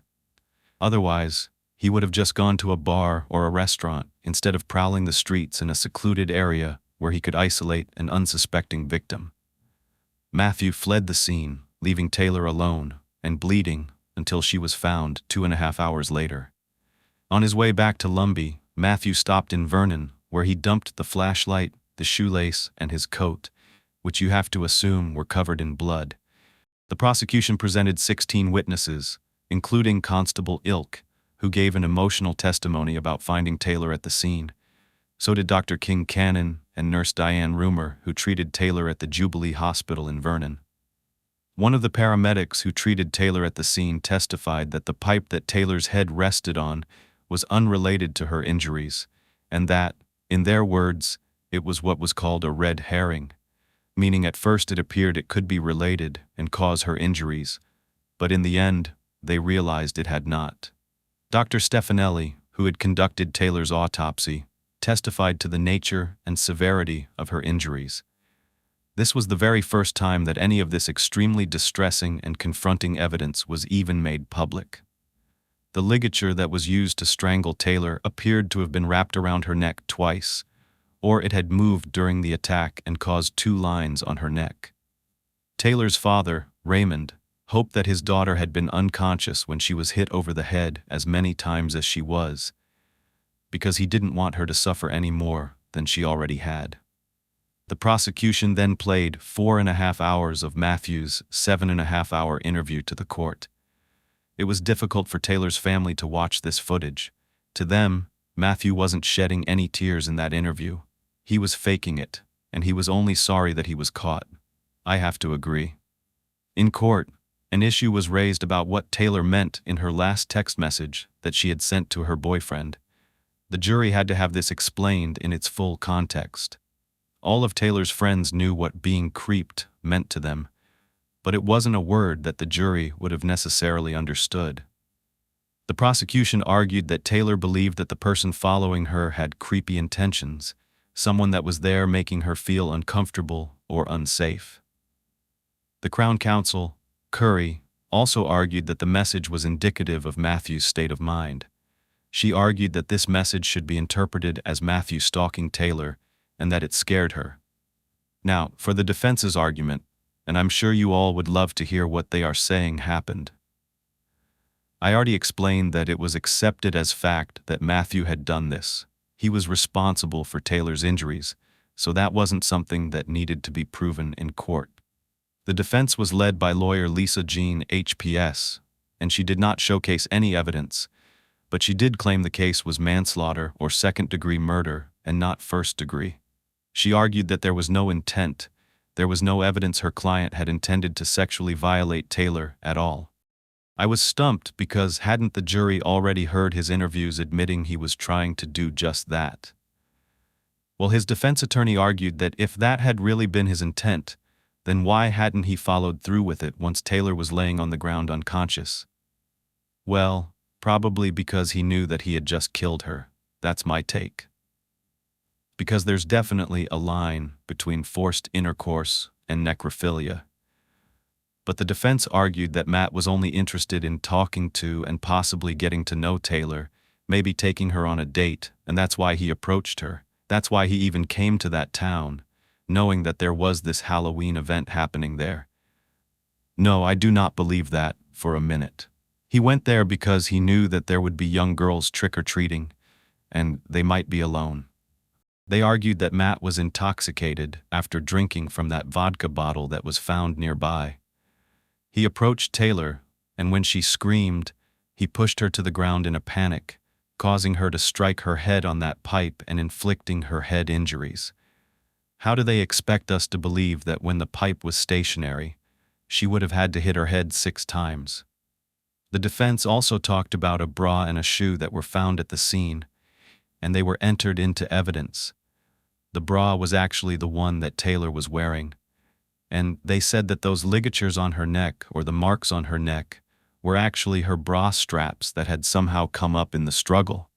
I mean, I would not have believed this, but okay. What was even harder was that when the pathologist was cross-examined, and you know how they have to ask them, like, could this be true? Could this have happened? Could it have occurred? He had to admit that yes, her bra straps could have caused the red marks. And he also had to admit that yes, one of her head injuries could have been caused by hitting the pipe, but not the rest of them. The defense was really trying to argue that Matthew hadn't strangled her, because that would look really bad, wouldn't it? They even argued that the shoelaces were too thick and couldn't have caused ligature marks. The defense concluded by claiming that if Taylor had received medical attention immediately following the attack, then she would have survived. But the delay contributed to her death. Matthew did not take the stand in his own defense, and that was probably a good idea. Before the jury retired to deliberate, Justice Rogers issued them a specific set of instructions to keep in mind. They were not to consider the fact that Matthew had been in Ontario when he was arrested, and the disposing of the weapons could be weighed along with the other evidence, but it had to be kept in mind that they didn't necessarily infer he was guilty. In just under 24 hours of deliberation, on April 5th, the jury found Matthew guilty of first-degree murder, and I think they got it right. He was automatically sentenced to life in prison without parole for 25 years. Taylor's family wept with joy when they heard the verdict. They were so happy, but would have been happier if Matthew had been sentenced to natural life in prison, which wasn't on the table. But they were overjoyed with the outcome. Matthew wouldn't be able to hurt anyone else, at least not for a very long time. But he was still young. If he did get paroled, he would only be in his early 50s when he got out. Taylor's father, Raymond, told reporters outside the courtroom that it was a wake-up call for small communities, which shouldn't become complacent in thinking that something this devastating couldn't happen in their town, because it can. This case had proved that these attacks could happen anywhere. It doesn't matter where you are. You hear people saying, well, that'll never happen here. And it happens anywhere and everywhere, even in a small little town like Armstrong, probably in a small little town like Enderby. Things like this happen anywhere. Taylor's mother and sister also spoke out, and I'm going to play that for you now. At least we got the best outcome we could have gotten under the circumstances. It will never bring her back, but at least now no other girl will meet the same fate that she met. Yeah, we're just happy that that animal is going to be off the streets for a very long time. Not long enough for me, but it'll suffice for that. But don't leave. There's more. It's not over yet. Remember that Matthew's father, Stephen, was also awaiting trial on charges in connection with Taylor's murder. Following Stephen's arrest back in April of 2012, an undercover officer had been planted in his jail cell. They wanted to see if he would confess to any evidence against his son. Stephen admitted he knew it was wrong for him to have helped his son go on the run, but he definitely wasn't going to take the fall for what his son did. He couldn't, because he had been in Alberta when Taylor was murdered. At the same time, Stephen did explain how he helped his son get that fake ID, not knowing that this whole time he was confessing to an undercover operative. Too bad for him. Just 2 days after his son was sentenced, 60-year-old Stephen pleaded guilty to being an accessory after the fact. He was sentenced to 3 years in prison, but did receive credit for time served. You might be wondering what happened with Matthew's other charges. For those other crimes, in his police interview about the 2004 home invasion, Matthew admitted to knowing the survivor Kaylee, but he claimed the weapon was only a BB gun. I'm thinking, how does that make it any different? But I guess if it's not a deadly weapon, then it doesn't raise the stakes. In relation to the 2005 attack at knife point, Matthew claimed he felt like he'd been taken over by something compelling him to hurt this employee. Really? Like what? An overwhelming desire to force himself on her? Because that's what I think. Matthew was due to face trial for both of these cases following his trial on Taylor's murder. However, he decided to plead guilty. On December 18, 2014, he was sentenced to 6 years for each case, and they were to be served concurrently with his 25-year sentence for Taylor's murder. He was also placed on the sex offender registry for life. He could not own a firearm and couldn't have any contact with either of the survivors. And of course, you probably could have expected this, but Matthew appealed his sentence, and unbelievably, I was shocked. On March 7 of 2017, the Court of Appeals in British Columbia overturned his conviction for Taylor's murder. Yep, I know. They granted this man a new trial to begin the following year. It angered me. It angered Taylor's family. It should make you mad as well, and I said it would. It probably will. But apparently, the court found that the judge in that case failed to instruct them properly. Remember when I told you that the prosecution was arguing that the text saying being creeped could mean that she was being stalked, and it went to his state of mind, like stalking her? Well, apparently the judge was supposed to tell them that they can't use the text as evidence of Matthew's state of mind, and he didn't do that. To me, it's like, oh, it's so technical, why do we have to have an entire trial? But that's fair. Because, unfortunately, even if we hate it, killers have rights too. Of course, Taylor's family was absolutely heartbroken. Now they would have to go through another lengthy trial, not even knowing whether Matthew would justly be punished for what he'd done. Marie said that it was like a nightmare case of déjà vu. She was actually in support of the death penalty being used in Canada, and Taylor's uncle Paul felt the exact same way. The system failed their family, who felt that Matthew had more rights than the victim. I can understand why they felt that way for sure, but for me, I'm not as familiar with the Canadian justice system. But I gotta tell you, this case kind of gets worse. While everyone was waiting for Matthew's retrial on March 12, 2018, there was a development. He pulled a fast one on everyone. 32-year-old Matthew took a plea deal. I didn't even know that that was possible in a retrial. He pleaded guilty to second-degree murder, but this was done with both the prosecution and the defense, so they knew about it. It eliminated Matthew having the chance for a further appeal, so I guess it's kind of a good thing. On June 5th, Matthew was resentenced, and today, the 39-year-old remains incarcerated in British Columbia. Even though Matthew was sentenced to serve 11 years before being eligible for parole, Canada has something called the Faint Hope Clause. I had never heard of it before, and this allows for people who are sentenced to life without parole for more than 15 years to apply early. Yikes. So this meant that Matthew could apply for parole as early as 2027, and he will only be 41 years old, potentially rejoining his father Stephen, who has since been released. This is a man who brutally murdered a teenager. Just think about that. Even when it came to the first responder on the scene, remember Constable Illich? Well, guess what? He sued. He sued the department he worked for harassment, intimidation, and abuse of authority. You might be wondering why. Well, remember that empty vodka bottle they found at the scene? They first thought it could potentially be connected to Taylor's murder, placing Matthew at the scene.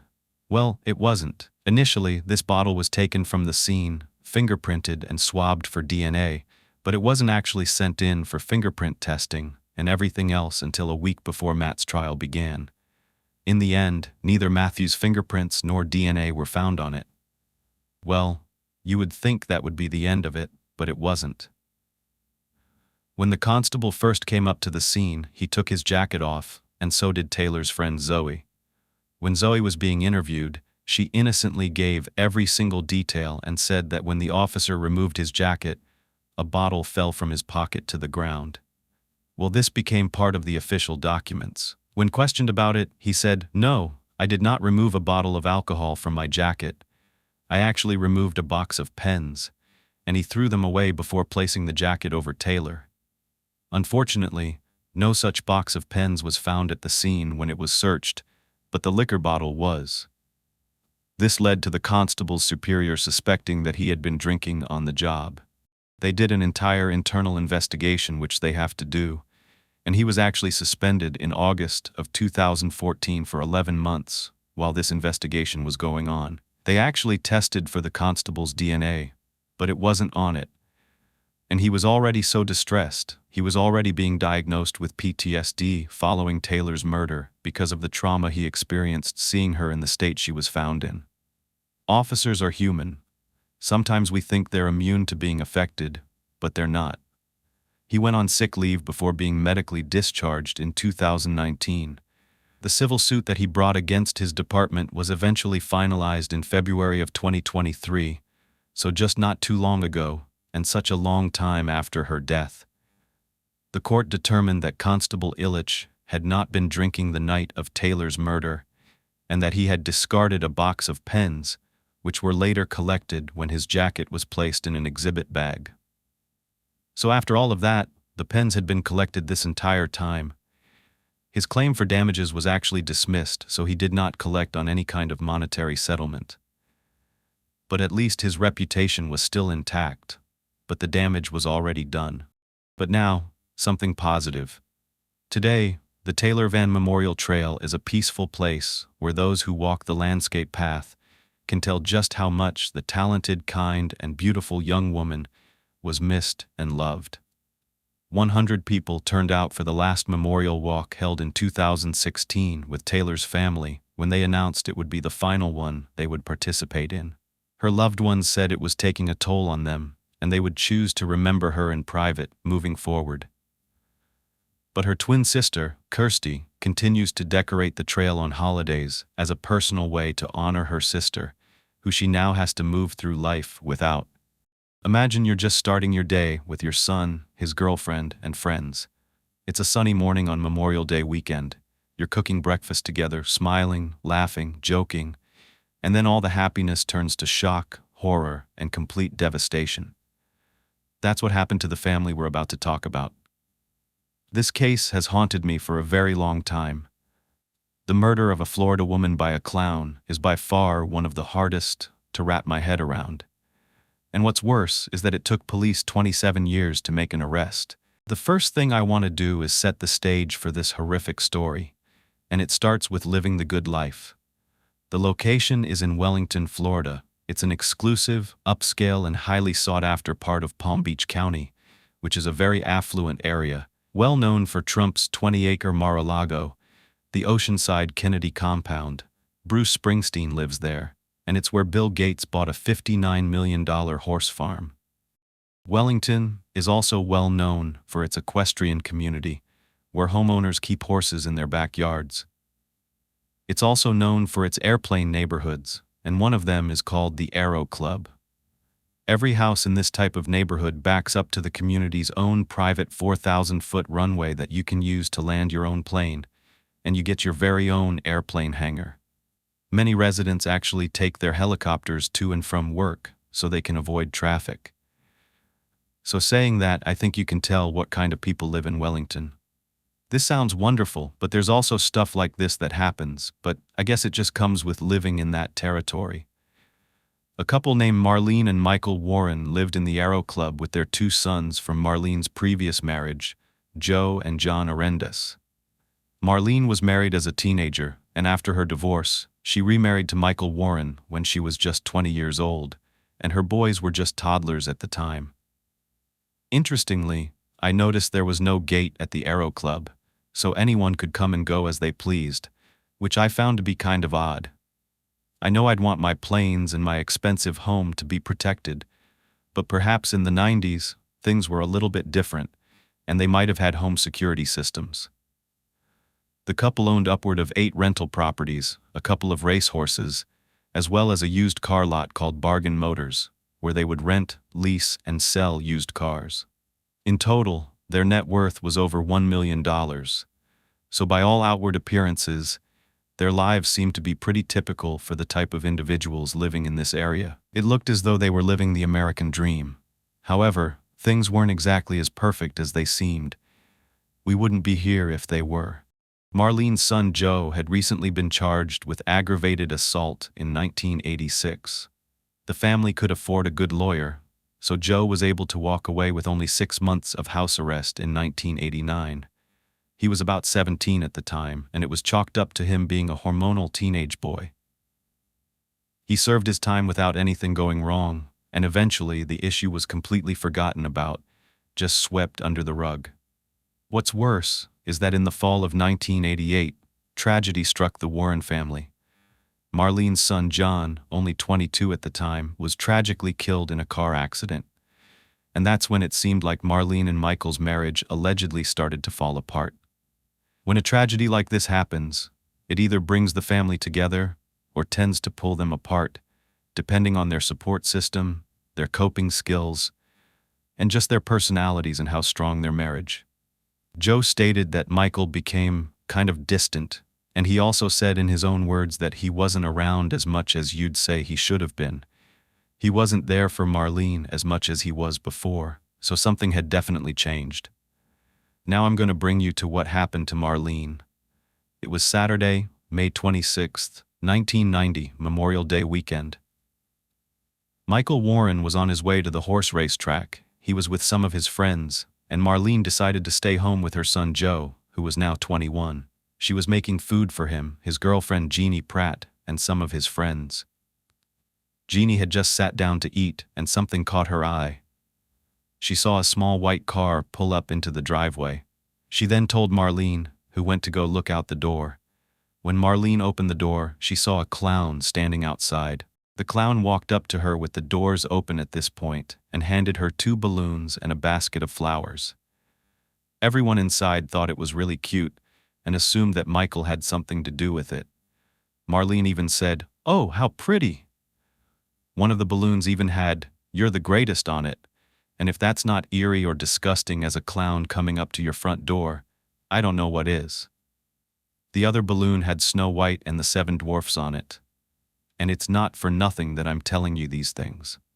All of a sudden, they heard what sounded like a balloon popping. But then Marlene fell to the floor, and that's when everything slowed down and sped up at the same time. The clown then turned around and slowly and calmly walked back down their driveway. Everyone in the house immediately started to freak out, and when they looked, there was blood pooling around Marlene's head. What had started out as a surprise delivery quickly turned everyone's heart cold. The clown had pulled out a .38 caliber and shot Marlene in the face at point-blank range. Jeannie was the first one that attended to Marlene right away, because Joe had broken his leg and he had a cast on it at the time. So it took him longer to get to the door and to his mother. Jeannie got the first sight of the entry wound, and it was right above Marlene's upper lip. Someone dressed as a clown shot and killed a Wellington mother as she simply answered her front door.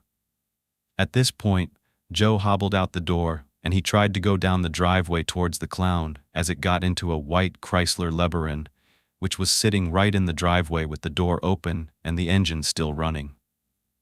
There was also a neighbor, Bill Kramer, that was walking his dog nearby with his wife. He remembers hearing a sound that sounded like someone using a nail gun, and he just thinks someone must be doing construction.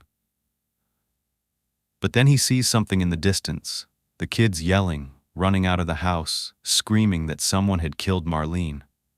Bill decided to stay on the scene with the boys, and his wife ran to call 911.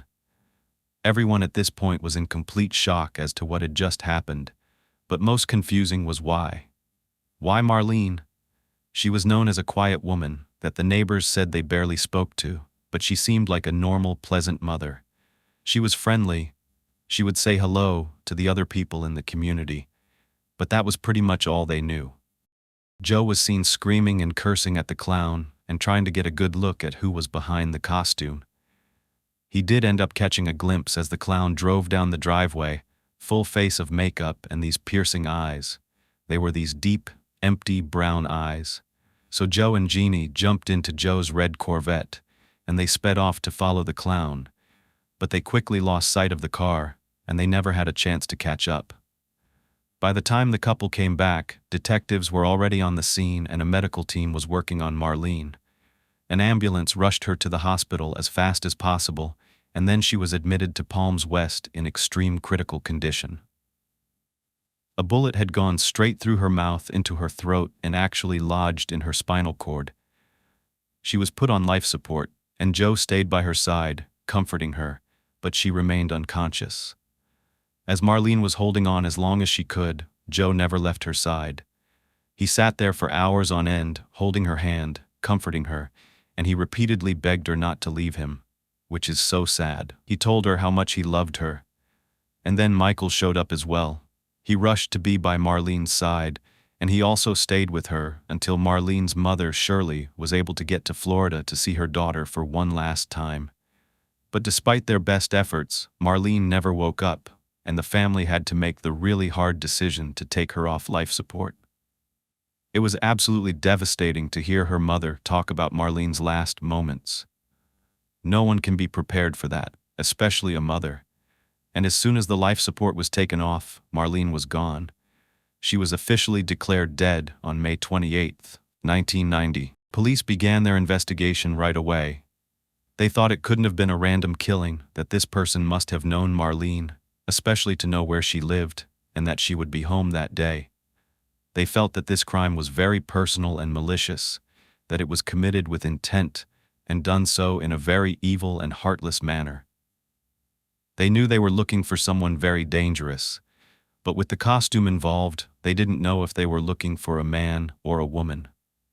They wanted to issue a standard BOLO at this time, which is an acronym for Be on the Lookout, but what wasn't standard was the description: someone in a clown costume. Now I want to stop right here, because there's an educational piece that I want to add to this entire situation that comes into play later on, and I think it's very important to mention. I'm not an expert. This is what I'm currently learning in class right now. The most common mistakes that are made at a crime scene. It's actually very common for evidence to be contaminated, and this is something that happens accidentally because while they're trying to care for someone in the moment and save their life, they're not exactly caring where they're stepping.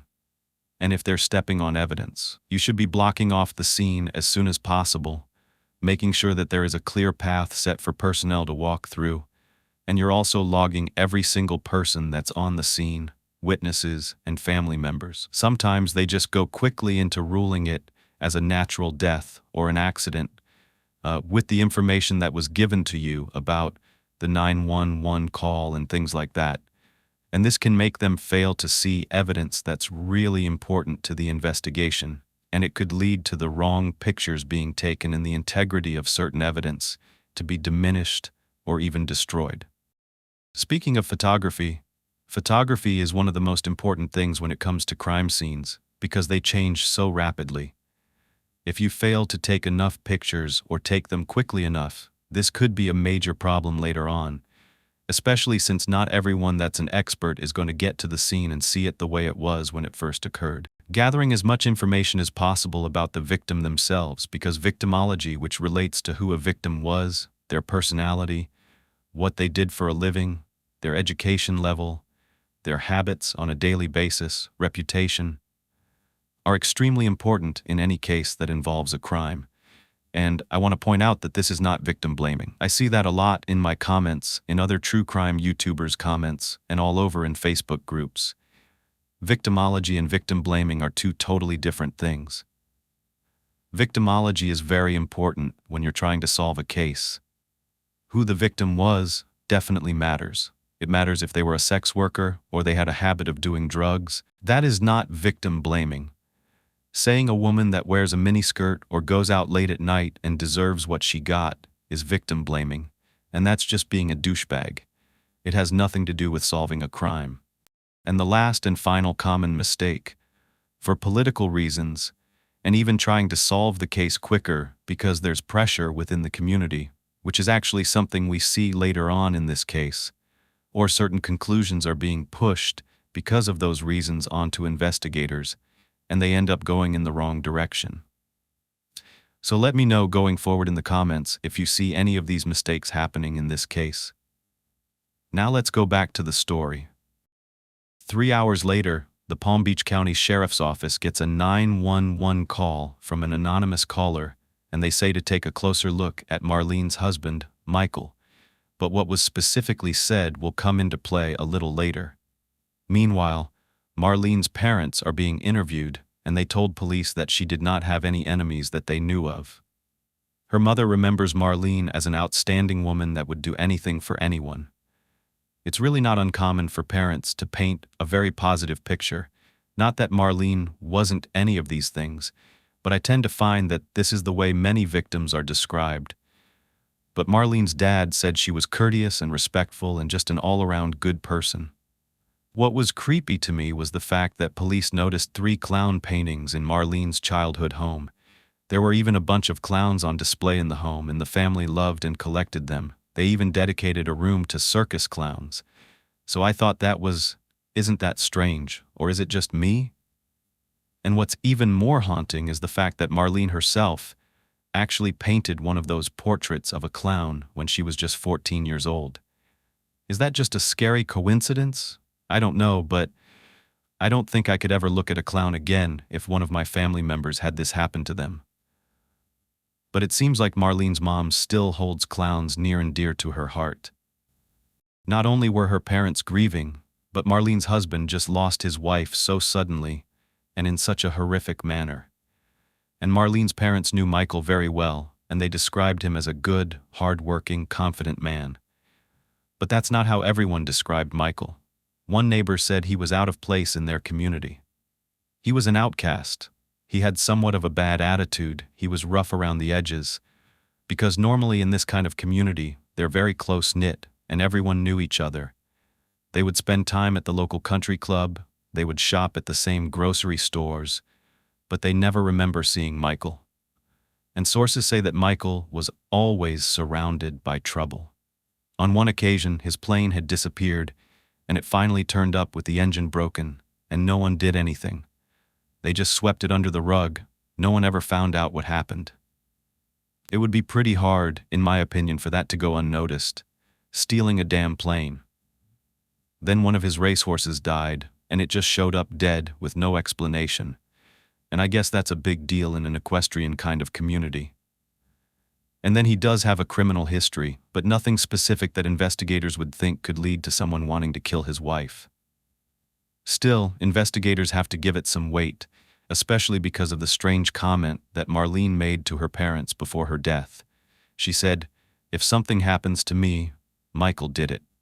Police start their investigation very quickly since the community is putting a lot of pressure on them. They want this case solved, and they want it solved now. They're on edge, they're shocked, they're scared, they feel violated, knowing that someone came into their neighborhood so easily and carried out this gruesome crime. They thought it may happen again. They thought there could be a serial killer in their community just roaming around. Investigators start out by looking for the things they know. A person wearing a clown costume, driving a Chrysler LeBaron, or a .38 caliber. They also decide to set up surveillance vehicles to observe who showed up at Marlene's funeral and who didn't, but that didn't really lead to any clues.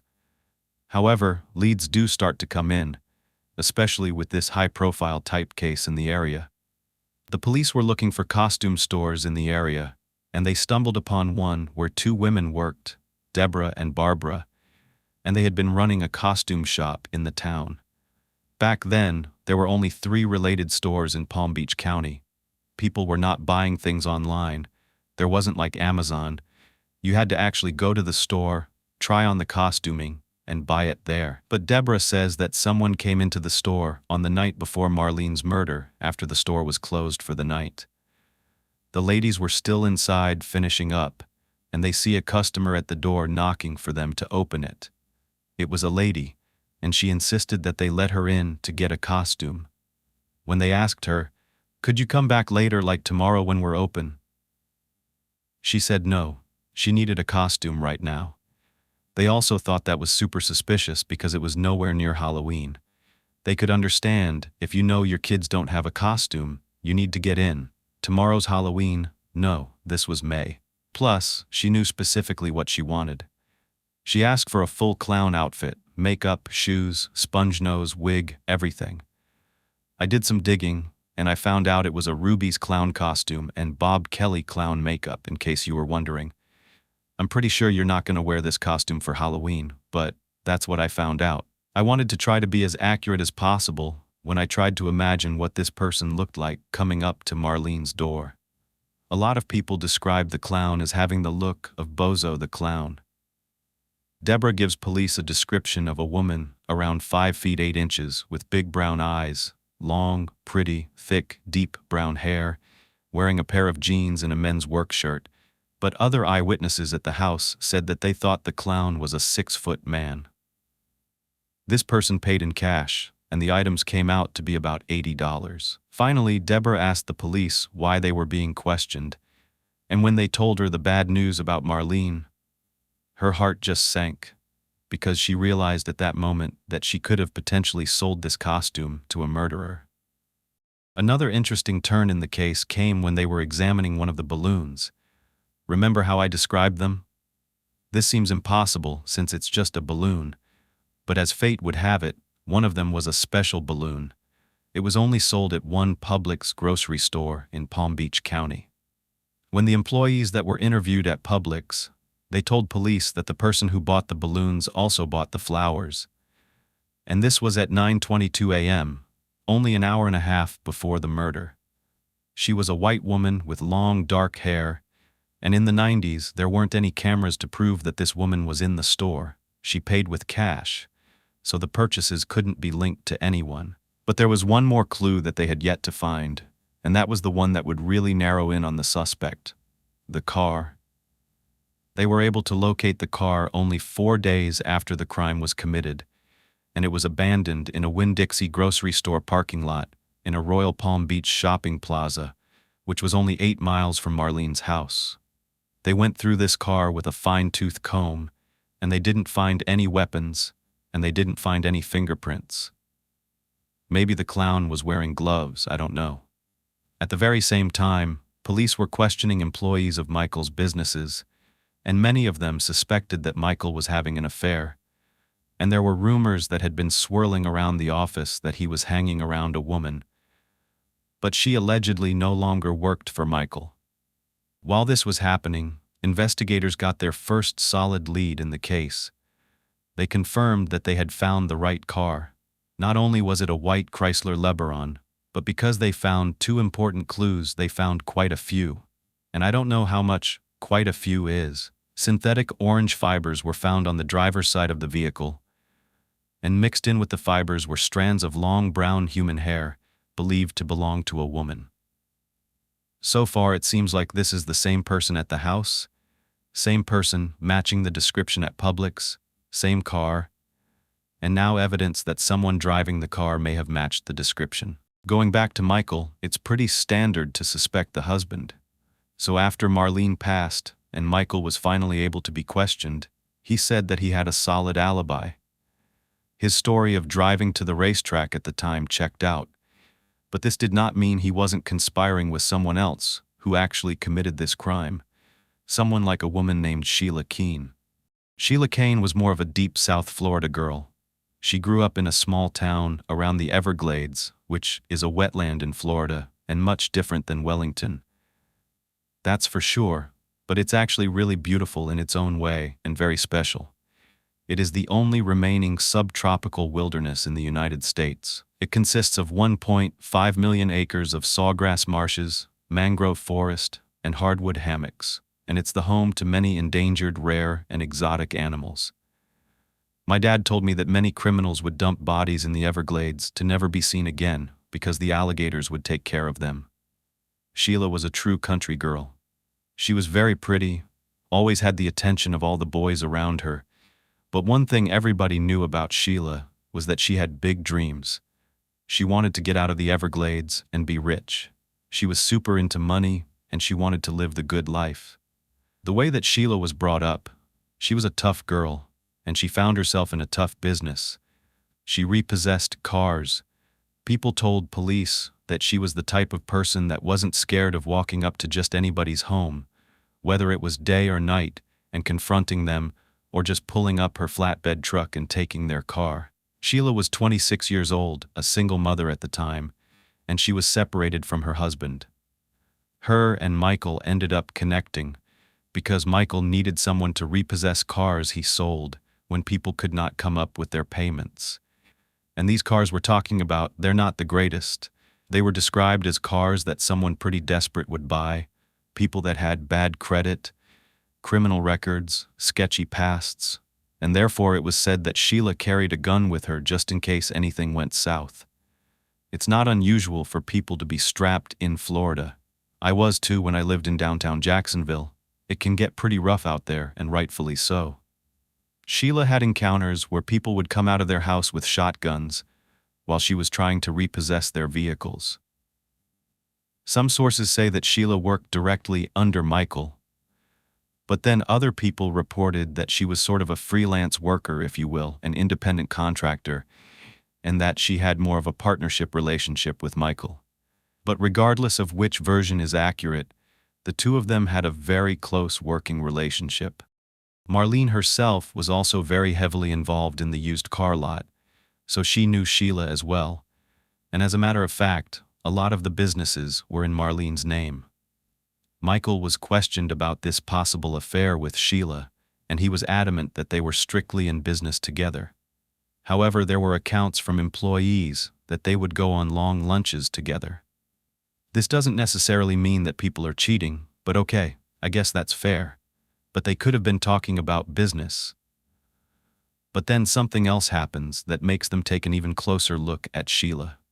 Remember the anonymous phone call that I said I was going to get back to later? The reason they told police to look into Michael is because there were rumors around town that Michael was helping Sheila financially, and it wasn't just related to helping her with a job and paying her as an employee. There was more to it.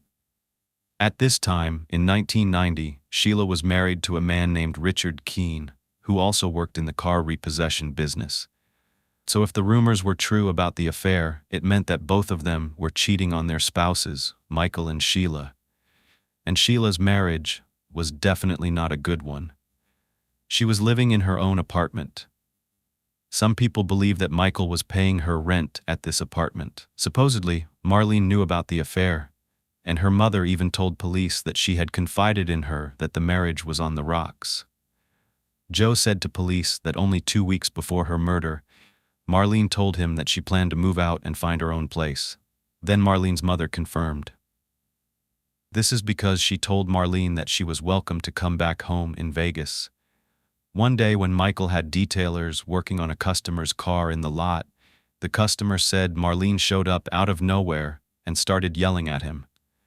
According to this customer, Marlene specifically said to Michael that he was a sinking ship and that he would lose everything he owned if he kept screwing with her. Her words. Now, tell me what you think about this. After Marlene left, the men detailing the car that worked for him said that he went up to them and said that one of them could be the richest man alive and a very happy person that would never have to work again if one of them would get rid of the does. It sounds like a joke to you? I don't know, maybe? And it's pretty unknown where this timeline of events occurred. But let me just say, it's not that uncommon to say things you don't actually mean. And this isn't in defense of Michael. I'm really not a fan of people saying things as a joke or out of frustration that can be very hurtful. Sometimes there's truth to it even if they just mean to release it out of frustration. I'm pretty sure either you've said something like that or you've heard someone say something like that. They sometimes say, "I could just kill you," or "If I find out he's cheating, I'll kill him." But they don't actually mean it, considering the circumstances that happened. And then he's talking to other men, and he's embarrassed in the moment. Do you think he's joking or not? One interesting lead came in that Sheila had allegedly been seen wearing a clown costume into an auto parts store that she used to go to very often to entertain the owner's children. But this was never confirmed, so we don't know if someone's making it up to, put the blame on her. But while looking into Sheila, they discovered some weird things about her husband, Richard. He was 20 years older, which I don't know. That doesn't seem that weird to me.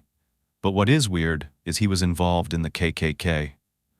Supposedly, when they questioned Sheila's husband about whether she owned a gun, he said that they did own a .38, but that Sheila had misplaced it about a month before Marlene's death. Oh, that's convenient. When police questioned Sheila, she denied having the affair. She said they were merely good friends. So now they're not just business associates or partners, but they're really good friends. Of course, police interviewed the tenants at the apartment where she lived, and they said they thought Sheila and Michael were married because they saw them together so much. The security guard, it's surprising that Sheila's apartment building had the security guard and Michael and Marlene's didn't, but he said that Sheila told him to add Michael to a list of people that could come in the gate without having to call her to approve their visits. Okay, I thought this was weird, but then again, if he was just trying to be nice, if he was just trying to help her, she is a young single mother. Maybe he just had a soft spot for this woman, and he didn't want his wife to get the wrong idea. Maybe he was just being low-key about it. What if they went to lunch there because it was close by where they were working? But either way, police got a warrant to search her apartment. They took some of her clothing as well as some hairs from her trash bin to compare to the hair they found in the vehicle. Now they're turning their attention back to Michael once again after hearing that he's frequenting Sheila's apartment. And they really want to nail down Michael's alibi. And it turns out there was proof that he was driving to a racetrack 50 miles away when the crime occurred. And he had witnesses because his friends were there with him in the car. But what we have to take into account is that the person who stood to gain a lot was Michael. Marlene's life insurance policy, and by inheriting all the businesses, he wouldn't have to split anything. In the event of a divorce, it would have been an over 7-figure inheritance. Marlene's parents were convinced that Michael at the very least knew more than he was letting on, and Marlene's father decided to confront Michael. He didn't think that Michael physically hurt Marlene, but he thought that Michael had information that he wasn't giving up. But Michael just denied it, and he just responded with, "Honestly, I don't know anything." But the police aren't so sure about that. If Michael was not in town, who would have had access to Marlene through knowledge of her whereabouts? They were concerned that Marlene may have been taken out of the picture because he was helping Sheila financially. Perhaps she wanted him to contribute more, and he could do that and give her more if Marlene was gone. They could just do away with her and then live the good life. But just like Michael, Sheila had her own alibi that she would give police. She said it's impossible for her to be the one that committed the crime because she was out doing her job repossessing cars.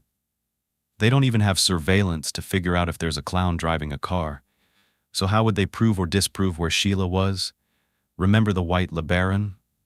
Well, guess what? I really wish you could guess. But you know what business Michael is in, right? Yeah, cars. And guess where that LeBaron was connected? Yeah, good old Mikey has a lot of explaining to do because they discovered that the car had been stolen from another used car lot and somehow ended up in Michael's lot. What? How is this possible? A competitor of Michael's that owned a dealership called Payless. We got Bargain Motors, we got Payless. He was running an ad and says that Michael ends up allegedly purposely copying this ad. And this was about a month before Marlene's death. And there was a couple that rented the LeBaron from Payless. And when they were bringing it back, they got confused and they mistakenly returned it to Michael's lot, where employees allegedly told the couple to just park the car on the street, leave the keys in the visor, and they would take care of it. Mysteriously, the LeBaron was stolen from the street that night.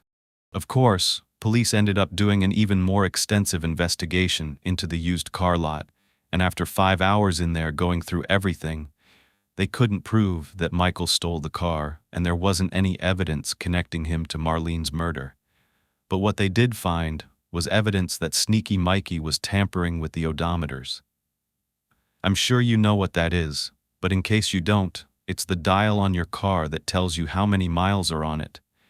And he was advertising that cars had way fewer miles than they really did. It turns out that this can actually be a very lucrative business. It makes the cars more valuable than they really are. He would buy them low and then sell them way higher, and he had been doing this for years. So you can only imagine how many cars were tampered with. They arrest him, they charge him for fraud, and they actually charge him with 66 crimes in total related to his used car business. Not good news. He's convicted of 43 counts of racketeering, theft, and of course, the fraud related to the odometers. One of his bookkeepers comes forward, Della Ward. She was actually on Michael's side.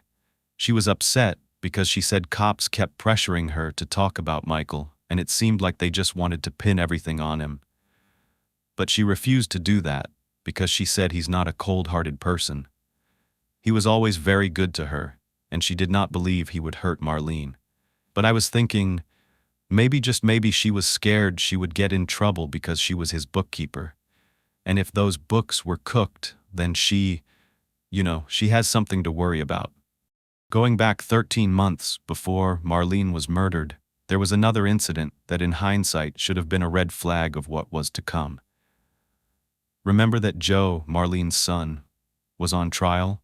Well, apparently, Michael had gone up to Joe's lawyer, Christopher DeSantis, and asked him a really weird question. If a husband would inherit his wife's estate if he murdered her. Oh my God, Michael. Because this is a giant waving red flag to anyone with common sense. But the police didn't learn about this until 1991. So they interviewed the lawyer to learn more about it. I'll say the rest of what he said in a moment, but let's go back to 1990 and the white car. Even though they could not prove it was Sheila who bought the costume, they had reasonable cause for suspicion. And when they searched the apartment in Pine Ridge of Haverhill, there was a pair of shoes they found that fit the description of what the clown was wearing. And on the shoes they found strands of brown hair and orange synthetic fibers that looked like they came from a wig. Unfortunately, back in 1990, the DNA technology wasn't advanced enough, so they couldn't confirm that the fibers were exactly the same as the ones found in the car. They could only say they were similar. So this means the tests are inconclusive. But at the very least, now you have this connection that is much more solid than an eyewitness account, especially because at this point, the case is so public that many eyewitnesses, whether it's at the costume store or in Publix, they're coming forward and saying that the person they saw buying the items in connection with the case matched Sheila's description. But you can never be 100% sure about eyewitness testimony. It can change once people get more information. They tend to make a connection that might not be there. And also, legally speaking, it is not illegal for a woman to be buying flowers and balloons in a clown suit.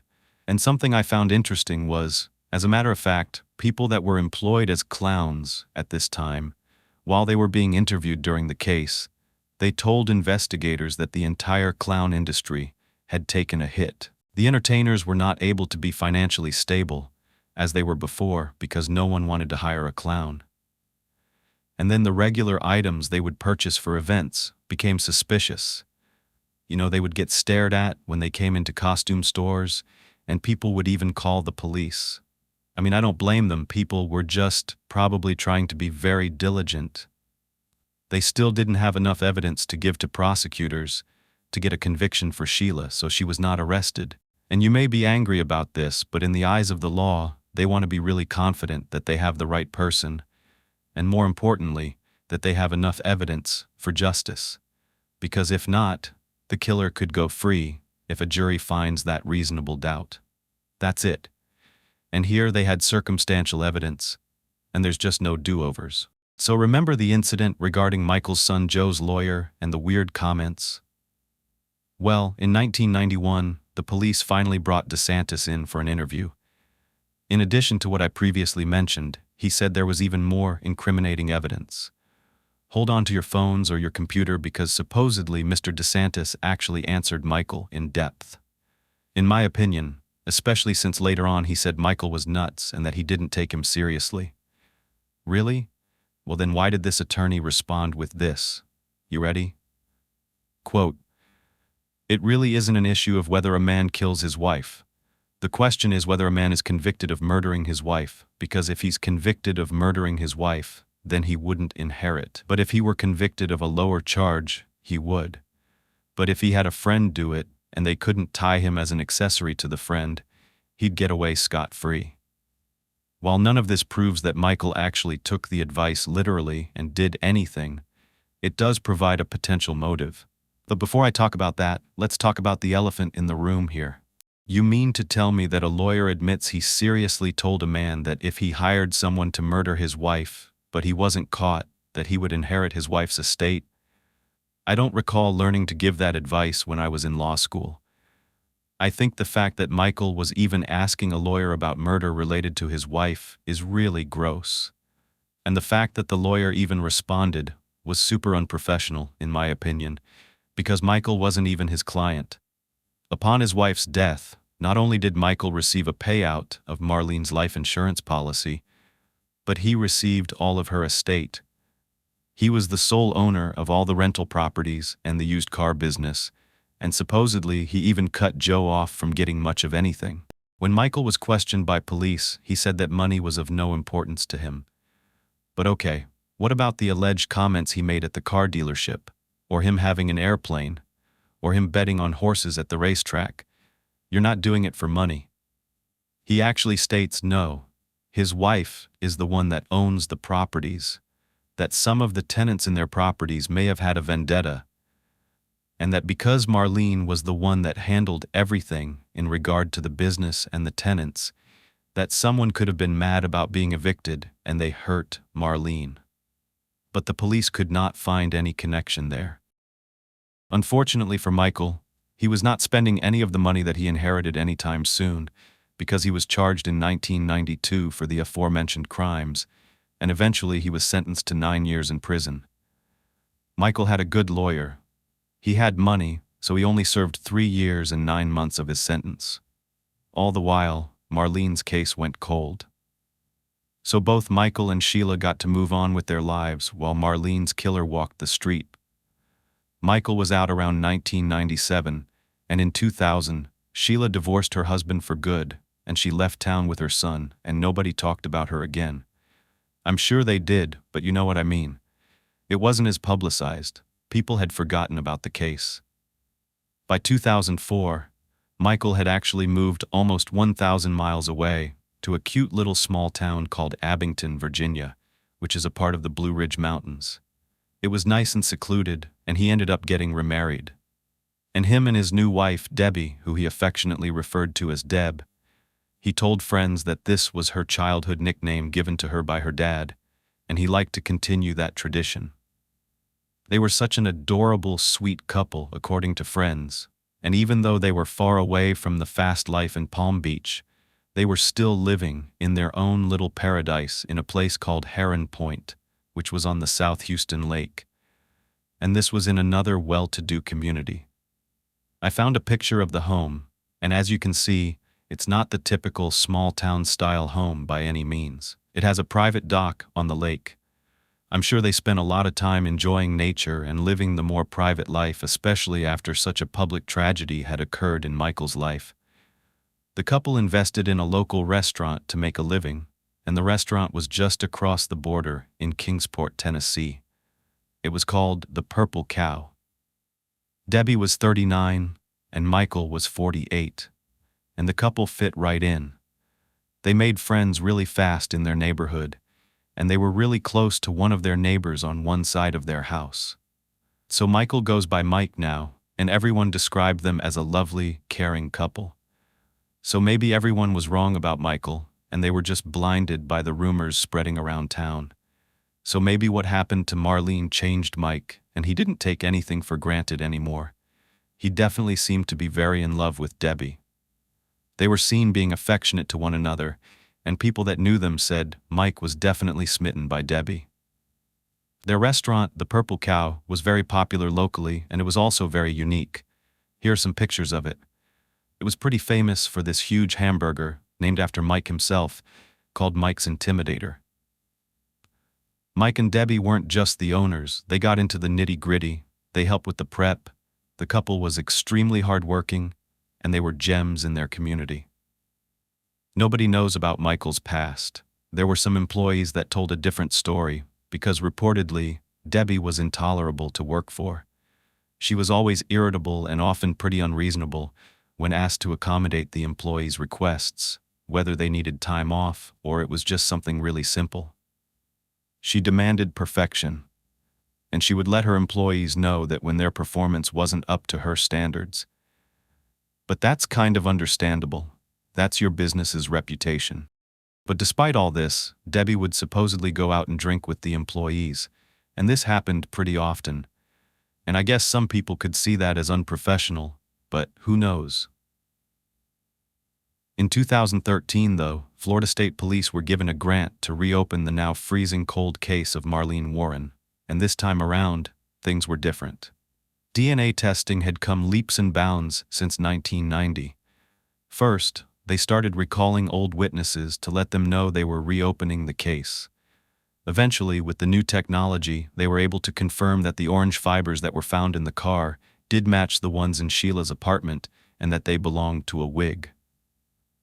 Next, they tested the hairs that were found in the car, and again it matched what was found in the boots and in Sheila's trash bin. The kicker was that they were able to get skin cells off of the hair because it had been pulled out of the roots. I think it's so interesting. The DNA in the cells matched Sheila Keene. So arrests are already underway. This evidence didn't appear overnight, though, so it would still be a few years before they could make an arrest. And at this point, they were still building their case and searching for the murder weapon. As they were reinvestigating the case and interviewing old witnesses, an old employee of Michael's came forward. He said that a few days after the murder, Michael had handed him several firearms and requested that the employee hide them. So he claims that he took the firearms and hid them in the attic at his mother's house. He also claimed that he knew where the orange fibers came from. It was from a clown wig, but this ended up completely discrediting this witness, and so far, the murder weapon had not been recovered. But a bombshell was about to go off, so hold on tight. This is pretty crazy if it wasn't already a wild ride. In 2016, Michael sells the Purple Cow and he retires. He's spending more time around the lake house and more time for neighbors on the other side of his house to see a different side to him. They say they catch him on a tractor on their property stealing rocks, and when they confronted him, he was nasty. All they did was tell him to please leave and that he was trespassing, and all he had to do was ask. But Michael was far from neighborly. He basically told them to fall off, and the two men proceeded to get into a yelling match, with Mike asking the owner, "What are you going to do with your scrawny ass?" And then the neighbor yelling back that he was going to beat Mike's fat ass. Those were their words. But the neighbor explained that Michael acted like he had to get whatever he wanted, or else. On the 27th year anniversary of Marlene's death in May of 2017, the investigators are about to close in on the suspected killer. A reporter from the Palm Beach Post is writing an article about the case, and while researching, she finds out that Sheila Keene is remarried as well. But at that point, she thought that her eyes were playing tricks on her when she saw the name of Sheila's new husband, none other than Michael Warren. Wait, how can this be? What about Debbie? What's going on? Was he married to Sheila and he got divorced and now he's with Debbie? So of course, they bring this information to the police, thinking that there must be some kind of mix-up, that possibly there's a clerical error of some kind in the courthouse, was mixing up things in the case, and that the marriage certificate somehow had the wrong information on it. It's not really that probable, but okay. But how crazy is this? The investigators confirm that Michael and Sheila got married 12 years after Marlene's death in 2002, in Vegas, in the Little White Wedding Chapel. So where was Sheila now? Why did Michael marry her? Was this the case of business associates getting close because they were both accused of a crime they didn't commit? and then they decided no one would want to be with either one of them, so they end up together? Or was it something more? And were they still married? And what about Debbie? I was like, oh my God, are they going to find Sheila dead? Is this guy a serial killer? The Palm Beach County Sheriff's Office had to contact the police sheriff that's in the small town in Virginia. His name is Fred Newman. They let him know that they were looking for Michael Warren. This guy had never dealt with anything like this before, but his job was to find Michael because they were looking to connect him to a murder in 1990. He devises a plan with the department to wait until the couple leaves their home and to follow them. So Michael and Debbie were out driving in their Cadillac Escalade to go visit Michael's mom. The cops had strategically blocked off different roads, and they were watching and waiting and reporting where the SUV was going. They set up some sort of roadblock, and finally they were able to pull them over. The cops acted like it was just like a routine checkpoint, and they kindly asked for Michael and Debbie's license. But they're not really concerned about Michael. They just ask Debbie to step out of the car, and they handcuff her. There is literally footage that I'm going to show you of her in the back of the police car, and she looks as cool as a damn cucumber as far as I'm concerned. And the police say Michael was too, but wouldn't he be freaking out about why his wife was being arrested? No, because Michael knows something that we don't, or maybe you too by now. Debbie was Sheila Keene. Now Debbie Warren. Why didn't anyone know this was her? Well, for one, they were in the middle of nowhere. Two, she changed her name and also her appearance. As you can see, she is now blonde. Sheila was arrested on the charge of murdering Marlene Warren, and she asked, "Oh, is Michael going to be arrested too?" But the cops say no. She told detectives she didn't want to speak to them, and when she got to the station, she just put her head down on the interrogation room table. This woman was weird. She actually smiled when they were booking her. And you know what's creepy? Look at this other booking photo of when she was convicted of shoplifting when she was 21. Wow, she's just all smiles, like it doesn't even faze her. Girl, you are definitely not a Southern belle. What a clown. Of course, their small town was shocked. How could these dangerous people be living right under their noses? Not only that, when some of the people in town were interviewed, police found out that on one occasion, supposedly, allegedly, when Debbie was out partying with the servers and the people from the Purple Cow, she confessed to one of them, probably when she was wasted, who knows, that her real name was Sheila, and that she dressed in a clown costume and killed someone. According to other employees, they had seen pictures of Sheila in a clown costume on several occasions. Did the internet not exist back then? I mean, this was early 2000 and then recently into 2017, and no one thought to look up this case and just check if their boss was really a killer. But you know who does believe that Sheila did it? Marlene's parents. Remember the conversation that she had with her mother about the marriage being on the rocks? And now Michael marries the woman who is the suspected killer? Come on, this cannot be a coincidence. My question though is, why marry Sheila? What's the story? I'm sure we're going to find out at trial, because what happened in those 12 years? What about Michael's parents, you may ask?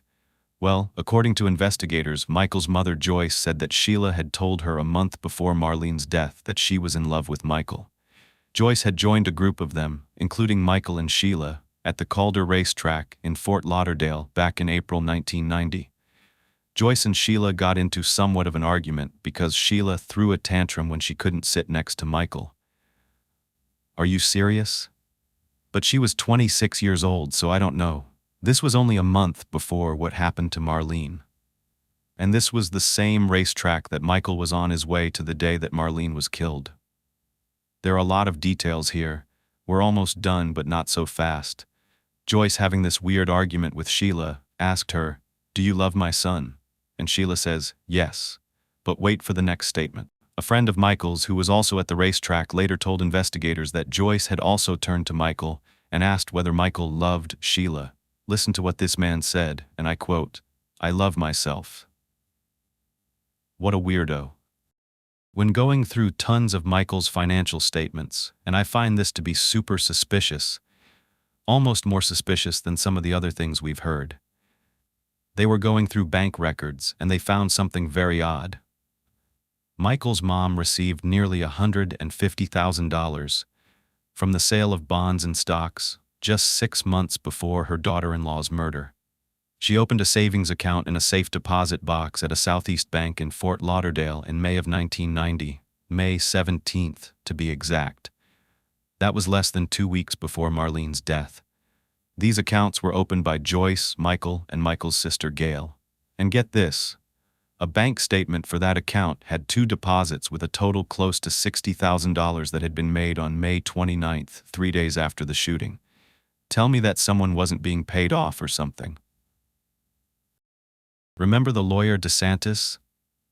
He was re-interviewed in 2017, right after Sheila was arrested. And you know what he tells prosecutors? No, you don't, but you're gonna find out. This can't be real.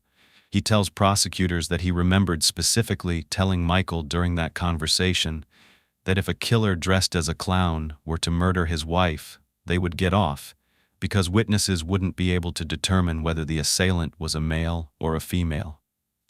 Come on, all along, I'm sitting here thinking that Michael was just so sick, and he knew that Marlene loved clowns, and he knew that she would open the door to a clown bearing gifts, and that's why he might have chosen the clown. But to find out that an attorney actually went so far as to suggest this is appalling, it's just sickening and unprofessional and really concerning. They should honestly be checking up the lawyer's bank statements too. Last year in 2020, Sheila made pleas to be let out on bail pending her trial. It was supposed to happen in 2020, but because of the pandemic, it didn't. Her defense team claims that she posed no threat to anyone because she was innocent of all charges and that she wasn't a flight risk, and they had been waving this banner since she was first arrested. But then recently, they added another reason that she should be allowed out. Her lawyers argued that because of the pandemic, she should be allowed to go home because she could get sick. And they believe that since she was not officially convicted of her crimes, she shouldn't be made to stay in this place that increases her risk of getting sick. Nice try, Sheila. And Michael has money, so of course they've hired a top defense attorney. And friends of Sheila that know her as Debbie still love her, and they said they're not going to abandon her even if she's found guilty. Damn, did they pay for their friends too? Nevertheless, the judge wasn't as caring. He strongly disagreed with her pleas, and the judge said not only does Sheila have the means to flee, but the charges against her carry enough weight to keep her in custody. The judge cited a previous crime that she had been convicted of as more evidence that she should not be released because in 1984 she was arrested for shoplifting and charged with a felony in 1986. She only served 6 months probation for those offenses. Despite the judge's willingness to keep Sheila in prison, the prosecution is still worried about this case falling apart. At the moment, the case is allegedly being held upon these things. 1. The fact that Sheila was involved in the theft of the white car that the clown was seen driving. 2. A person matching her description was seen buying the clown costume. 3. The orange fibers were found in the shoes that she owned. And 4. The hair was found in the car that was linked to her. So wait, fellow fact-finders, can we pause for a moment to think about this? I know it seems like the evidence points clearly to Sheila without a shadow of a doubt, but let's play the defense for just one moment. Sheila worked around the used car lot. She actually repossessed the cars that were found on said lot. So wouldn't there be some reasonable doubt regarding why her hair, and we don't even know how much was found in the car? Only eyewitnesses placed her at the stores buying the items connected to the crime. No fingerprints, no weapon, no blood. Orange fibers found in shoes she owned. But is there any possibility that the defense could argue that transfer happened between the small fibers that may have landed in Michael's home and then later embedded in a pair of his socks or shoes, and then transferred to Sheila's apartment when he visited, then transferring to the floor and to Sheila's socks and eventually shoes that Sheila wore or owned? We're talking fibers, very small, and they can fly around. I mean, it's like the little dust that comes off of our clothing. So, as I was stating before with the educational piece from earlier, you have to remember, if we're looking at this holistically on both sides, was the evidence handled correctly? Was the scene secure? Did any of those 10 mistakes that are common in crime scenes happen in this case? But what personally puts the gavel to the sound block for me is the marriage to Michael. I mean, come on, they're just living their best lives right now. He gets out of prison, she marries him. Wow, I don't understand that. That does it for me because I can't understand why that would be such a coincidence. If we can find some reasonable doubt, I'm sure prosecutors are worried about the jury doing so. I want to tell you one more thing that prosecutors are worried about, and this did happen last year in 2020, so I don't know if it's as relevant, but I wanted to make it a point to tell you. There is a testimony from a man named Jay Mullins. He is a detective on the original case, and he is supposedly the only way they feel that they can link the little DNA evidence they have to Sheila's property. So keep in mind what I just said about the scene and the mistakes and all of that. He's the one that has the ability to testify that when he was on the scene and collected everything, it was done properly. However, because of 2020 and all the stuff that was going on, they didn't know if he would be able to make it into court. So the prosecutors had requested his testimony be recorded and then shown to the jury. But no, because the defense has a great argument and a rebuttal to that. And that is, that's not fair because they cannot cross-examine that witness. The prosecution came back and argued, well, this person is old, he may get sick and he may not be able to travel. The judge denied their request. He said to the prosecution that they had an obligation to either produce Mr. Mullins or not use his testimony at all.